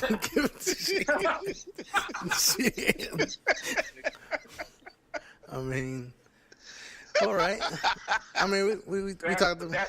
You know what? But what Annie just said is what I'm talking about, though. Exactly. Like, she thinks that she's going to get some kind of real message out doing that, but she's not. She's going to get dudes that's going to act the way Anthony just acted. That's exactly. I throw some dollars. I don't care about that history shit, but I throw you these couple twos and fews. Well, here's the thing, though. But if we all agree she's a hustler and trying to make the most out of whatever she got while she got it, then she's still winning. And if that's what some other stuff is she really winning? Attention. Huh? How's she winning? We don't. I mean, she's winning, and she getting your attention. Nigga, we on the show talking about it. This low-level podcast is talking about it. She's made the news. She's been here and there. I mean, there you go. I mean, what hey, Winston, I agree. She don't be a multi-millionaire. We don't know, but she's been in videos. Yep. I mean, she's getting paid for her work, and even further than that. Exactly. Right. Well, it's not the conventional way an educator will be making her, like going through her career or whatnot. You know what I mean? So I don't know, but we are. Then why do we shame strippers and stuff then? I'm not shaming strippers. I mean, if it's all good, then why do strippers and porn stars and all that kind of stuff? Why they get cheat? It's a male-dominated society. That's any woman that makes money with her body unless a man control that profit. That is the and that's the stigma. God forbid a woman go out and fuck whoever she want like a man does. And if she does, she's a whore, she's labeled. But we all know this is tried and true motherfucking stereotypes and labels that come with it's that double standard that's basically placed on by males. Yeah. If you want to strip, that's fine. Yeah. What did she do that was akin to stripping? I don't know. I'm just answering your brother. That's what I'm asking. She was teaching class in jeans. My point is about using your sexuality to advance. Hey, if that's what it takes for you to advance, then there you go. But you men can do use the same that. thing, though. Men do, yeah. Well, yeah, men do the same thing. Look at athletes; they use their athleticism to get. Yeah. Well, in certain aspects, it's sexuality as well. Then why don't strippers get the same respect as football players then? Because it's the double standard of that's been placed on women. Respect. It's that double standard, man. All right, one at a time. Come on. Hold on. Football players get a certain level of respect as long as they entertain you. Once they step outside of that optic of entertaining you and speak their mind, do anything but dribble, do anything but score touchdowns, they're no longer respected. That's what you're saying. Not that. I ain't saying anything about. I'm talking about you saying that when a woman uses her body, that she's gonna get shamed. That what she does get shamed. That's the reality of it. But football players are respected to a certain degree as long as you are. I didn't say respected as scholars or. No, I'm saying at a base level. On the base level. A football player, stripper, which one is considered a respectable profession and which one isn't, or they both consider respectable profession? But once again, we go back to the whole thing about being a male-dominated society. Well, it goes. Yeah, that's what I'm saying. It goes back to that. I see them as two people providing entertainment. So you're asking the wrong person. So more or less, the issue is the society. It's society, not me or you. I hope you don't view them as less than because they're strippers. No, I don't. I mean, I don't see that. But I'm saying, at the same point in time, football players, they're looked as less than in a certain degree because unless you provide me, So Roger, and here we go. If you're a little girl, that's fine. If my little girl wanted to be a stripper, I would not look down upon her. It is a job like any other job. I'm sorry. That's how I view it. For all I know, my little girl can be in Philadelphia sucking dicks right now. Does that mean she's not my daughter? I feel about it. That's how I feel about it. I have put all I can into her. She is now what society deems to be a woman, and she has that right. Now, if she's stripping in some fucking hole in the wall, I'm concerned about her safety. Yeah, that's totally the same way I'm concerned about my son that play football. Is a fucking 300-pound lineman going to come down when he's catching a cross around and give him a traumatic brain injury? I'm concerned about their safety. That's it.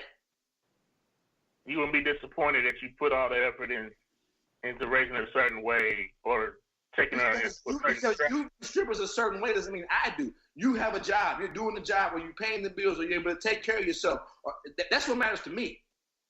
That's what I raised her to be, a person that can take care of herself. I don't devalue a person who decides to be an entertainer. That's what a stripper is, right? All right. Yeah, entertainer. It's basically entertainment. Mm-hmm. No, it is entertaining. Yeah. So because she's a stripper, does that mean now she's fucking everybody? She's sucking everybody? She's doing all these other things that we as men add to people who are strippers. Yeah. We divide them because we see them as less than, because we also equate strippers to being whores and other things with that. Yeah, it's a male, just like you said, it's a male dominant. All right, but hold on. But we're not here raising kids. I mean, I hear what you're saying, and I think that's a sound personal view or whatnot. But I think what James is trying to get at, and maybe correct me if I'm wrong, but I think what in a generalizing that profession, prostitution, whoring, it's not viewed as an acceptable in society. So it may not necessarily be an individual to individual, but in society, it's not viewed as you're not raising whores at your house or in my house. You know what I'm saying? You're not raising a young girl to be a stripper, to be a woman of the night. You know what I'm saying? You're not grooming them to be that. But you're making it all. No. I'm not saying that. My point by making it all one thing by saying stripper, woman of the night, whore. You made it all one thing when it's not. Right, but I guess what I'm saying is. But those, they intersect.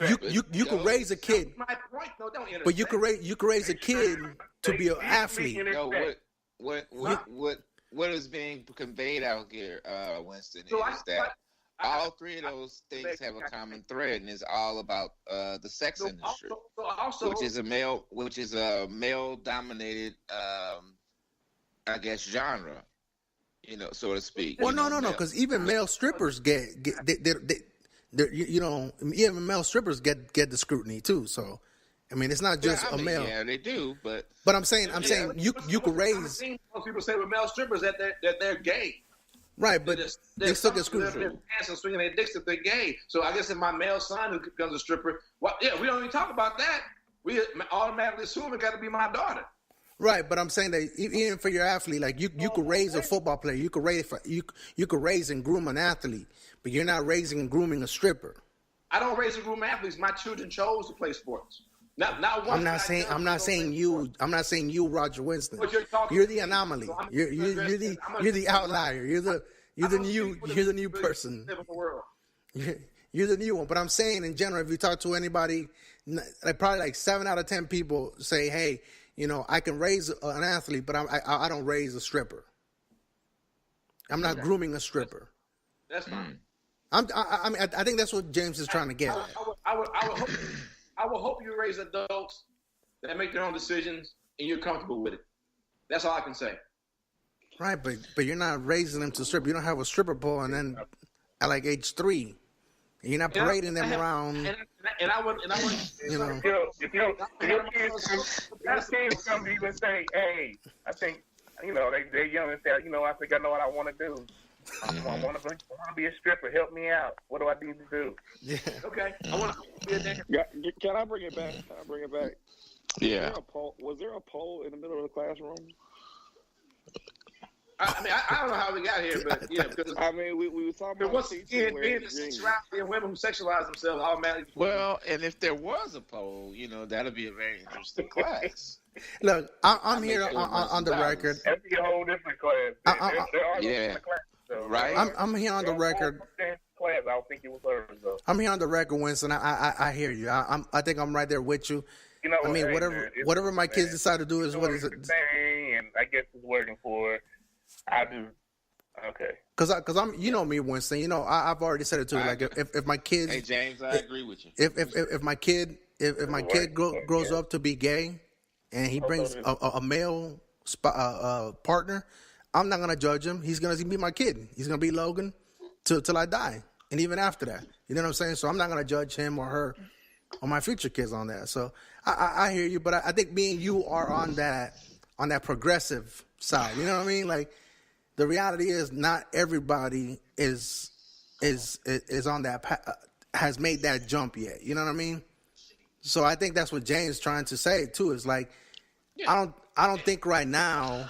Hey, here's a better thing. Here's a better thing. I tell my children not to join the military. Shit, yeah. My wife tells him all the time. That's a good profession. Why would I do that? I was told that. Not to join the military? Well, that's a good, solid, honorable profession. Why would your son and daughter have to do that? You sound like a recruiter right now, Winston. No, I say don't. Anti-recruit. I said do not. It's an honorable profession, and I'm just saying. Well, it is. I tell them, let that be the last fucking option. Right. Yeah, for sure. You have no other choice in your life. Matter of fact, I'd rather not be a stripper than fucking join the military. Damn. Have you seen the stats of rapes that occur in the military? Yes. It's amongst our civilian society. It is like, wow. I mean, the military it's like a whole different animal. Hey, I also, James, I want to be on the record. I don't know anyone that's raising strippers right now, or grooming strippers at a young age. Oh, now they're out there now. Yeah. I don't know any of them. They're all out there. We did work at Cred, so I will. About this stuff with kids. We know some mamas that were raising strippers. Yeah. Okay, that's for another show. That's for another episode. That is. I'm raising a stripper, but when they say, "Hey, some of my friends on," I get it, man. I know we kind of got off track with it. Come on, bro. How we get out of here? But like Miss Reeves is doing her thing. I don't have to like it or think that it's admirable for her to do it. So okay. I think it's admirable, though. Yeah, I don't think she should get a pat on the back and attaboy. Not for that poetry, no. Hell no. I'm not bothered either way. And that was my point about the effort that's put into the presentation as opposed to the look. Yes. Yeah, I mean, she was on the plantation. She made the trip. Made the trip. All right, hold on. All right, too much testosterone right now. Miss A.D.A. So what do you think about raising strippers? I mean, every time you say that, it reminds me of another story. What'd you say? With Joe? Hold on. And Southwest had did they fire them people? Wait, what'd you say? I'm thinking this is the episode of Law and Order. It's A.D.A. like talking about the assistant district attorney or something. I'm like, I'm waiting for music. Y'all know about that. Y'all know what I'm talking about the Southwest situation, though, right? No, I don't. No. Oh no. Okay, so Southwest basically had there was a family that was getting on the plane. It was like last week. Oh, okay, yeah. And so the child, they were calling for people with boarding passes to get on the plane. Mm-hmm. And the child's name was spelled ABCDE. and so Southwest, they be trying to make jokes and stuff and that type of stuff. Well, the mother got livid because, said, you out here mispronouncing my child, you making fun of it. Her name is ABCDE.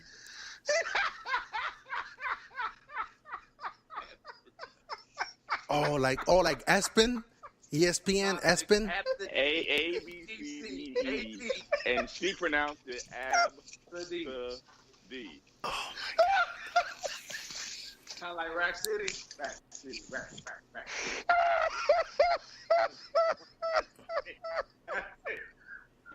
Ab City right there, now. Ab City, yeah. Matter of fact, speaking of A.D.A., she just brought this story to my attention, like, when it happened. Oh, shit.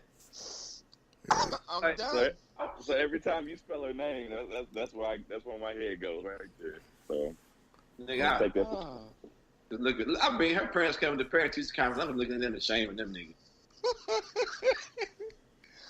Wow, absolutely. ABCDE, bro. Wow. ABCDE. I'm done.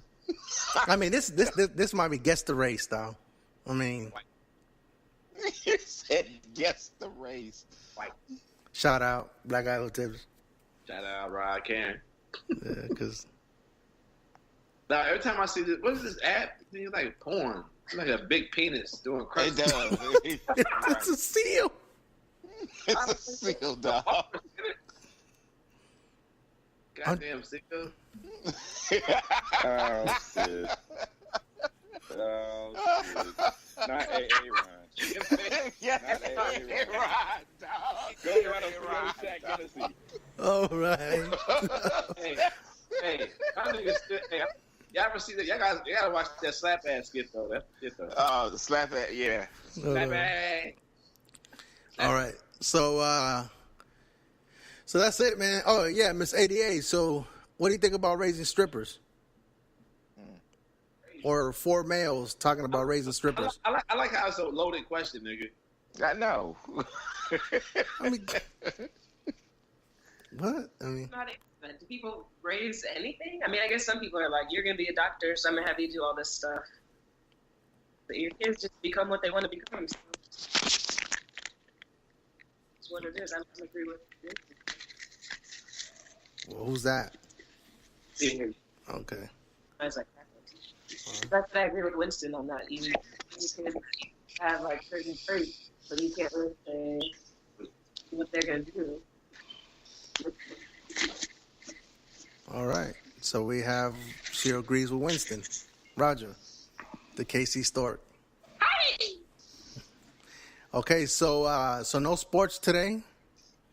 How do we talk about? Let's talk about a little bit. But okay, so before this video or whatnot, you know what? I know we didn't give everybody a chance to kind of say how they were doing. Like we just got stuck on Kevin Hart when I brought it up. But you know, we always talk about mental behavioral health and all that shit. And I think today, this week, I was posed, you know, always that question about religion and God and how I believe this and how can I believe that when this is this and whatever. But then, you know, they always ask me that question, and just the question popped up in my head, and I asked myself, it's like, you know, what? I you know, to that person that asked me that question, I said, like, why do I need to believe in a God?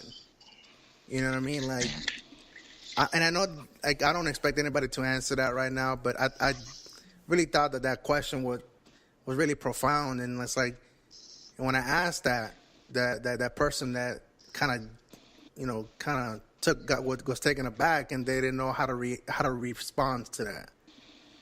So I don't know about how you guys feel about.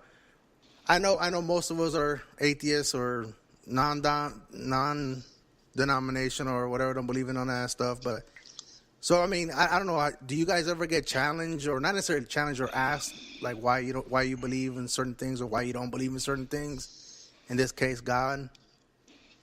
No, nothing. All right, Avengers it is then. All right. Yeah, So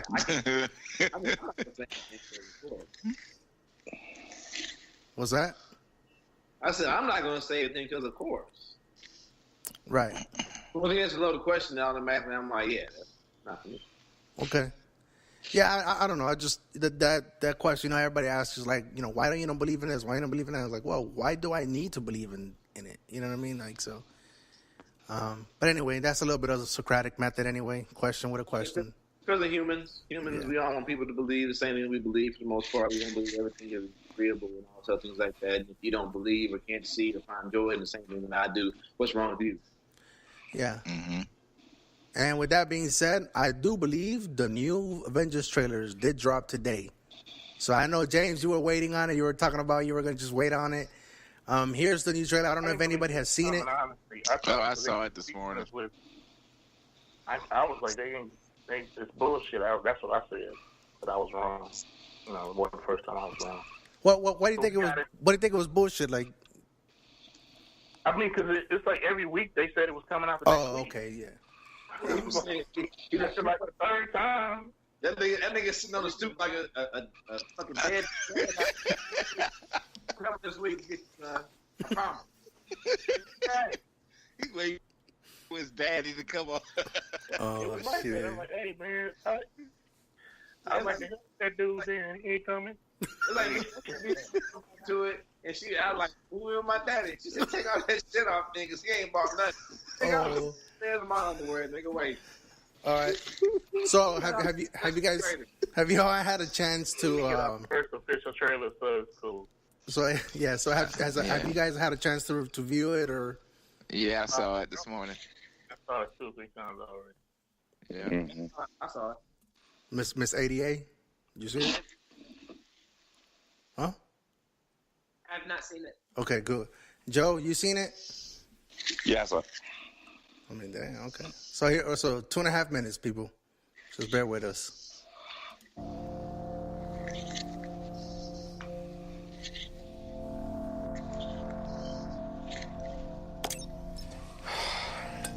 This thing on?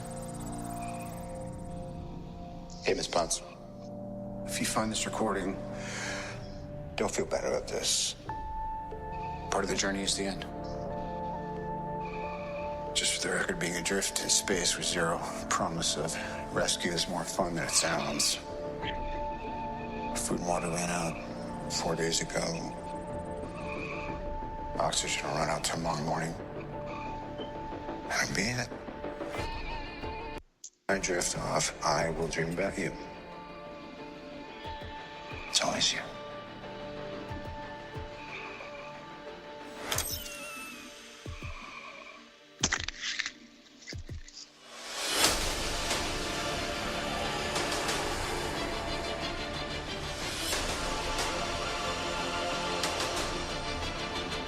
Thanos did exactly what he said he was going to do. He wiped out 50% of all living creatures. We lost. All of us. We lost friends. We lost family. We lost a part of ourselves. This is the fight of our lives. This is going to work, Steve. I know it is. Because I don't know what I'm going to do if it doesn't.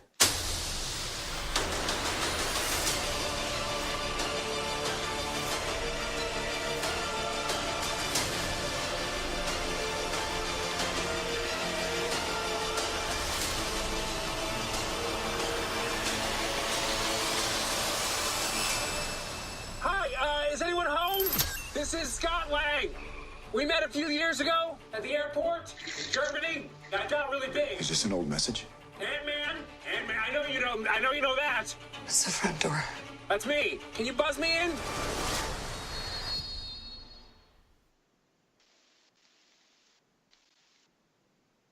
Why Captain America got shaved his beard?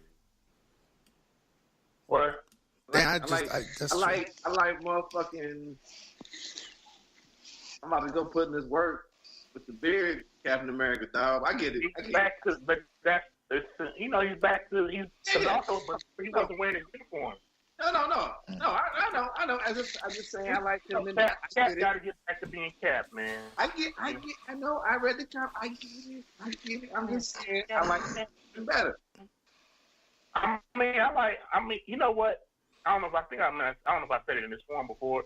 It's like I really wasn't a Captain America fan. No, I was before not. Before the movies came out. And I still don't read the comic books. I'm not a fan. No. I never read Captain America, but like the movies and dude, Chris Evans or whatever, he like made me a fan. I'm like, that's my boy. Oh yeah. Mm-hmm. Hey, I think it was Winter Soldier that turned me into a Captain America fan. Yeah. The first Avenger is good. I think that's kind of underrated. First Avenger is the first Captain America. Yeah. It's the retro and all that, and the period style of it and all that. I went back after Winter Soldier and watched it again. I was like, you know what? I did kind of, but I think I went into it not being a Captain America fan. Same here. But now I've seen Captain America go through the whole series, not just with all the movies. So when we go back and watch First Avenger again, I feel I'm like, oh man, it's way better than I gave credit for it when I first. I hope they don't yada yada yada, but I hope they do explain how Ant-Man got out of the fucking on Ant-Man 2. He's supposed to be in the he's falling around. It's not even on in this dimension right now. Right. At the end of Ant-Man 2, what happens is that they're on top. If you didn't stay for the credit, whatever, I'm sorry, people. So what happens is... who's breathing heavy? Hold on. Who's breathing heavy? I'm not saying it. It ain't me. Joe, you there? I thought 10 minutes and fell asleep again, but he was talking. So that would have been 3 episodes in a row, though. My God, it wasn't no 3 episodes. No, hey, we got listeners, and I got the feedback. So at the end of was it the second one? Wasp, Ant-Man and Wasp. Yeah. And then the second one. At the end of the credits, they showed the Pym, whoever the fuck, the guy that built the suit. Yeah, Hank Pym. Mm-hmm. That's his name wrong. They showed him on top of a building, and they're purposely trying to send him back into the subparticle. The quantum realm. Yeah. And so when that happens, they're trying to tie it all together as far as the timeline, give you reference. Right, because that's when I just saw the quickest. The finger snap happens. The finger snap happens, right? And the niggas who sent him into the quantum realm disappeared. How the fuck? Yes. Poof, he gone. Yes. Okay. Like, I hope they do explain it, but did you pay attention in the Ant-Man and the Wasp, Bo? His mom's gonna help him get out. because that's old boy's wife, right? yeah. Well, it's his mom, right? Well, I thought she got. Yeah, no. No, she got stuck, but she figured out how to get the messages out. Yeah, that's his wife. Right. So he went back. The original wife. It's not his mom. It's Frank Finn's wife. Yeah. Remember that? It's not his son. Yeah, they show her going club. Oh yeah, my bad. You're right. That's something we was saying. Yeah, my bad. So she's. I'm like, what she got? She inside the stool. Goddamn, they all smart. I thought she was ashed over too. No, they're in the quantum realm. They took her out. They brought her out of the in the movie. She was out. Yeah, I'm gonna have to go watch that again. I don't think you know what you're talking about right now. Yeah. She was. You got to watch the end of it because she was getting messages across. Yeah. She also taught old girl how to phase all that shit, phasing out all that bullshit. So she messes out, and they build enough power to pull her out from that, that whatever. Yeah. Right. To pull out. Yeah. Oh, exactly. or maybe it'll be what you call it? The ghost. No. Maybe it'll be he knows. Is Larry Fishburne gone? Did he disappear? Larry Fishburne? Oh yeah, he was in the movie. That's right. He was. Knows all the technology that they. Oh yeah, he's the one. He was the one that was Colossus or whatever the fuck. Yeah, he's the one that. Yeah. You're right. Yeah, I'm gonna say he's the one that gets them out. Yeah, he was originally to get big. Right, he was the first one. Right. They're talking about how big did you get? They're like, yeah. All right, you're right. I forgot about he's like 63. He's like, dang. And old girl's like, are y'all done measuring contest, whatever the fuck? Right.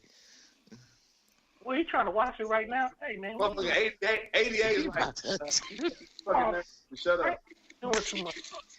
Frank is about to watch the movie. Right now. We want to find out right now. Look, brother. We ain't got to do all that. Ant-Man and the Wasp, man. That's right. That movie. We just say this. And I'm going on record. It's probably ain't no stretch. Hey, Frank, type in Triple X. Frank, type in Triple X and see what pop up. No. But anyway, so yeah, I mean, I think I wouldn't be upset if they don't explain, or if they just do like a quick, maybe a quick explanation of how he did come back. We don't need the whole movie's worth. No. We just want to see how he got out. You know how he got. I don't even have to tell me. You can just tell me. Yeah. I'm just curious. That's like the least important part of this. Okay, so all right, so dig this though. All right, so we got the Avengers. I'm ready for this shit. Well, the whole damn world is ready for it. You act like it's just you was ready. Yeah, just hey, why you ready on my parade though? I mean, can I? Hey, hold on. Wasn't Frank caping for DC? Yeah, I was caping for DC. Yeah. Man, he was going hard for DC in Messenger today. Hold up though. I mean, cause you said some wild ass statements though. You know what I'm saying? Wow. Like, I mean, I get it. Dude, but my statements were so crazy. I don't know how you didn't know it was sarcasm, that I wasn't serious. I said some outlandish shit. Like, I was serious. Well, I mean, I'm glad you realized there was some outlandish shit. But anyhow. For like 70 years, like, oh no, they shut down this movie. They get shut down. I thought I was serious. My bad. I mean, I don't know about much in this world. They're going to have to sell off Batman and Superman on the way out. Yeah. I mean, there's a... And it's like you laughing, right? You supposed to laugh at it. It went hard for DC. Oh, shit. I'm just... I missed that. But DC got an animation series, you know, that's hot, you know, everything. Wow. Nigga, Marvel ain't got no cartoons, nigga. DC got cartoons. They got white cartoons. They got all the cartoons. Point Paradox. Nigga, have you seen that game? Hard. Oh, shit. Yeah, my bad. Point Paradox, nigga. Nigga back and shooting nigga. He shooting niggas, nigga. Oh, yeah, wow, though. On the floor laughing and Hey, nigga. I'm scrolling through the message like these niggas having the nerd The nerd off, though. No. My bad. Damn. No, my bad. You see a sponsor of the podcast and I didn't know about it? Yo, you lucky. I mean, you lucky because I was already gonna have like. They sponsoring that Batman. Hey. Oh, BVS? No. I'm riding hard too. No, we ain't riding with BVS though. Fuck that. I would boycott for nigga. Okay. But anyhow, in a Batman suit. Batman. And started slapping people. Hey, nigga, I put on my R. Kelly. Robin. See? Wow, this motherfucker said R. Kelly. Jesus, though. I put that eyes on, nigga. See, we've hit that point already in the podcast, in the recording section, that we're venturing and we're flirting with duck boats again. So, but anyhow, so the trailer came out. The trailer came out. A.D.A, how do you feel about that trailer? I didn't watch these movies, so I don't have an opinion on it. It looks like it could be interesting. Okay. Noted. All right, so duly noted. So we know that it's gonna come out after Captain Marvel. Of course it is. So I know one of the questions you had, James. I don't know if it was serious or not. Is what's gonna? I mean, it makes sense for them not to show her in the official trailer. I mean, because you still got to get seats, people in the seats. You know what I mean? So. What? Whoa! What is he talking about? Well, I think on the chat group you were talking about like how did something about like Captain Marvel not being shown in this trailer. I didn't say anything about that. Oh, my bad then. Maybe they need to show she's got her own movie. Why would they show? And why would they give that away? That's right, like right. And I also think that was like the big reveal at the end of Infinity Wars that that her symbol showed up on the page that he had. They're gonna probably give you that information in her movie. How she Oh yeah. Also this is the first trailer too. Don't forget about never mind that. As you get closer, there might be a different. I'd be surprised if they showed her in the Endgame trailer before even her own movie even comes out. Well, I don't think that's gonna happen. Down the road. Right. Go ahead, Winston. I think they'll give it. Later on down the road, it might be a different cut or a different trailer. But right now, this first trailer is just to bring you back. I think you will see at the end of her movie how her and Sam got the little Pages thing that he used to call her in the end of Infinity Wars. I think that's what you'll see at the end of Captain Marvel.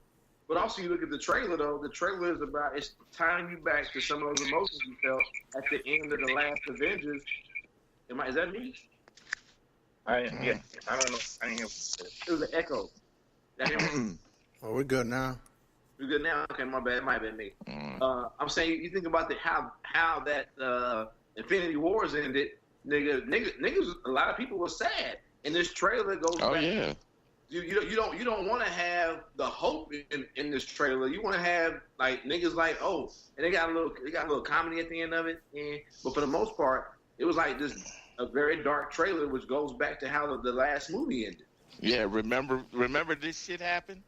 And also, and think about put it in the context of this particular trailer. The person that knows has been turned up. Person that knows about Captain Marvel, that might have hope about her. Yep. Yeah, turn to dust. Yeah. So none of these people even know who she is or how she exists or what her powers are. Right. Yep. All right. So, hey, you know what? I think it's going to be, because Captain Marvel comes out in March. This comes out in April. And guess what else comes out in April? The Lion King. Yeah, that's right. Yeah, that wasn't really what I was thinking of. But okay. I mean, that's cool too. What? Game Okay. of Thrones starts in April. Which one? Game of Thrones? Oh, yeah. So it's gonna be spring. Is gonna be a hell of a time next year. I'm kind of excited for that Glass though. I ain't gonna lie. Oh yeah. Oh yeah, Glass is coming out. Yeah. It's next year, but I think it is like February, January though. I think. Thought it was Glass. No, I've been waiting on that. That Split was woo, nigga. That was Split was a motherfucker, boy. Okay. Hey, yeah, we're gonna have to do like a movie. We're gonna have to do like a movie section, though. They hit that. Rejoice, your heart is pure. Hey, nigga. Yeah, we're gonna have to do like a movie episode one day. Though, like just straight movies, though. That nigga hit that line, dog. I was like, oh yeah, I'm here for Mr. Glass, nigga. Let it happen. Let it happen. Yeah. All right. Well, the hype is still going on with Avengers, man. That shit, we all. I don't know. I think we need to make it a deal that we get together and watch this together for real this time. For real. I'll be down. I'm cool. Yeah. Say what? What'd you say, Jen? Yeah, we can go watch it for sure. Yeah, and then just kind of record ourselves on the way out. Get that 10, 15 minute quick initial reaction. Yeah, we can do it before and after. Yeah, but yeah, I mean, I think I just wanted to end it on a lighter note. I mean, I know this. That is light. From my movie. Yeah. But yeah. This was good. You wanted to end it with this. Yeah, that's good. Okay. All right. We good. Yeah, it's like we keep it up on like 3 hours. Yeah. Right. All right. So, Joe, you there? Yeah. And any opinions about Avengers? I mean, everybody else gave it. Nah. Seeing Hawkeye back in the movies, he's a raggedy character, but. But Ronan's a badass character. That's Right.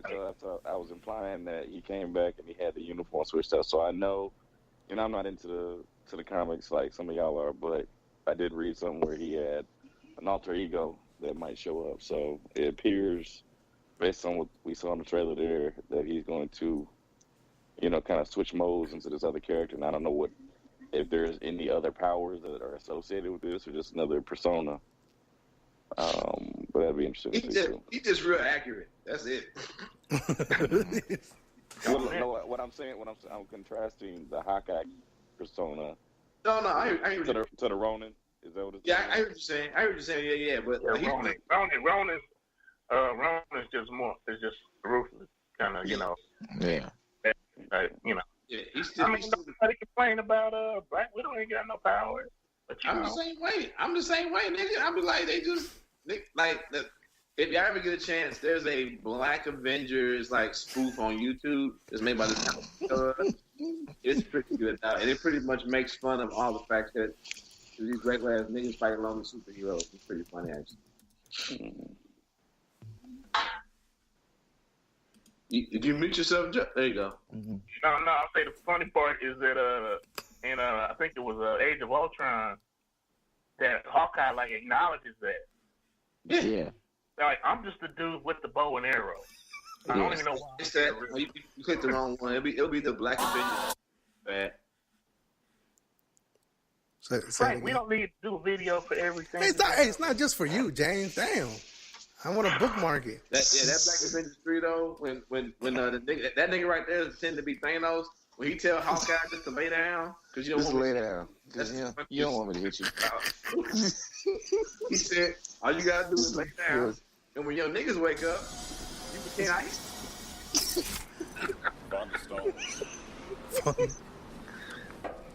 That Thanos stuff.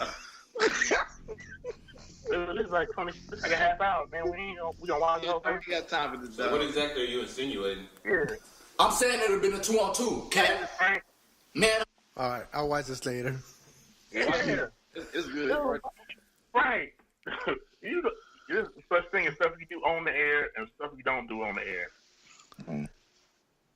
I'm just saying. If I'm wrong, Hey, some stuff you know. hey, you give a black man some software education, be a software technologist. Got nothing to do with no goddamn. There is software technology. I have run a radio show before though. Ooh. The same thing you be said. You let these motherfuckers cross the border into our nation. They can tell them the truth. All right, let's end it though. Let's end it. I didn't say that part. God, It's okay. It's all good. All right. Any closing remarks, James? All right. Well, I'm gonna do what I usually do. And now it's time to say oh my. Boo, nigga, boo. That's gonna get a boo crowd, a crowd booing, and sound I'm effect. gonna do it every time so y'all can boo all the hell y'all want to. Now what? Miss A.D.A, thank you for being a special guest on this episode. Any closing remarks? Because you are a guest. It was fun. Thank you. I mean, I did put you on the spot. Of course, it was fun. I hope you have to say. Oh wow. I mean, Joe. Any closing remarks, Joe? Congratulations, Coach Odom, for bringing in Bryant. Yeah. New contract. Mm-hmm. Hey, no lie, that was a big pickup for you guys, man. I will tune into Mizzou for that though. I will watch them.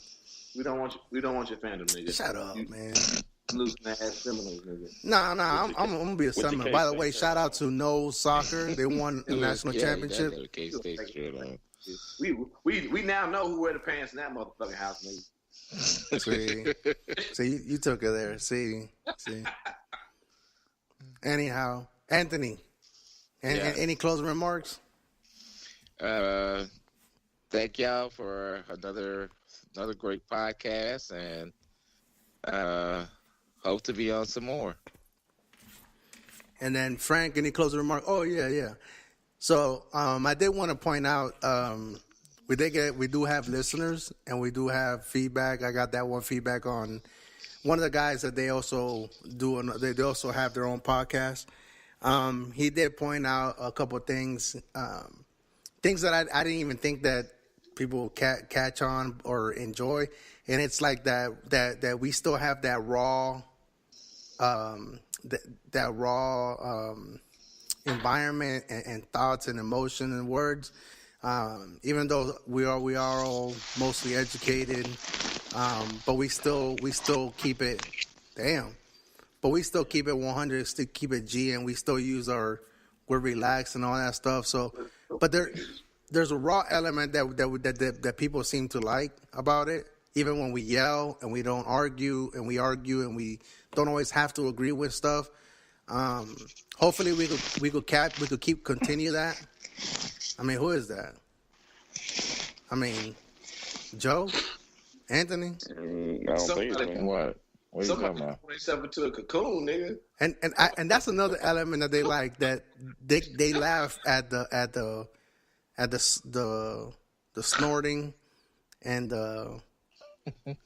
people falling asleep on the podcast, like no shame. Damn. But yeah, no, I mean, just people like the fact that, just like in the Kareem Hunt episode, I mean, we were yelling.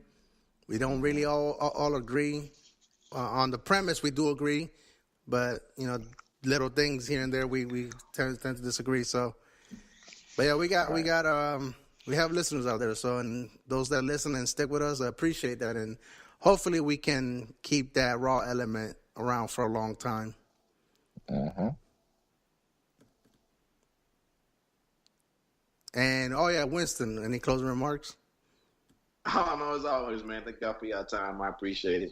Glad everybody coming. This will be the great podcast that it's going to be. And then thank you for you fellas for being nice to my lady, A.D.A, also known as A.D.A. I don't know which one is easier to say. I think I might just start calling her A.D.A from here on out.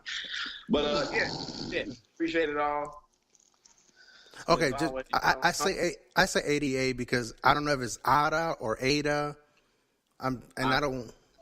Look, people call me Mejia all the time, and that shit pisses me off. So I don't want to. I think it's ABCDE. Hey, there we go. Show title. ABCDE. Mejia. Dog. Oh my God, dog. Indian accent too. Oh my God, dog. You. And then they look at my first name. They're like Francesco. I'm like, with this girl named Mejia Jenkins. Oh God. Oh God. The most unluckiest slave of the and then you know what? Then they look at my first name and it's Francisco, and they're like Francesco. I'm like, yeah, Francesco. Oh, Francesco. wow. Yeah. Wow. Yeah. No, it's Francesco. What plantation are you hanging out at? Dog, like. Jesus, but anyway, yeah, man, go ahead, Winston, close it out. Let's go. You ever treat like white folks? No, it's not what I see. Anyway, thank you all for listening. Thank you for sticking in with us. Once again, we on the Nigga Rockin' Podcast. I'm the KC Stork. My man, 30 Pieces AD, 10 meters, Joe Jeff, Big James, and also our lovely guest, Miss A.D.A, A.D.A. We out, and as always, enjoy the... Apparently, there's heavy-ass breathing, though. Jesus. Shit. Who's breathing heavy? Well, we're all breathing. Jesus. Someone just breathing to the microphone. All right, enjoy the music.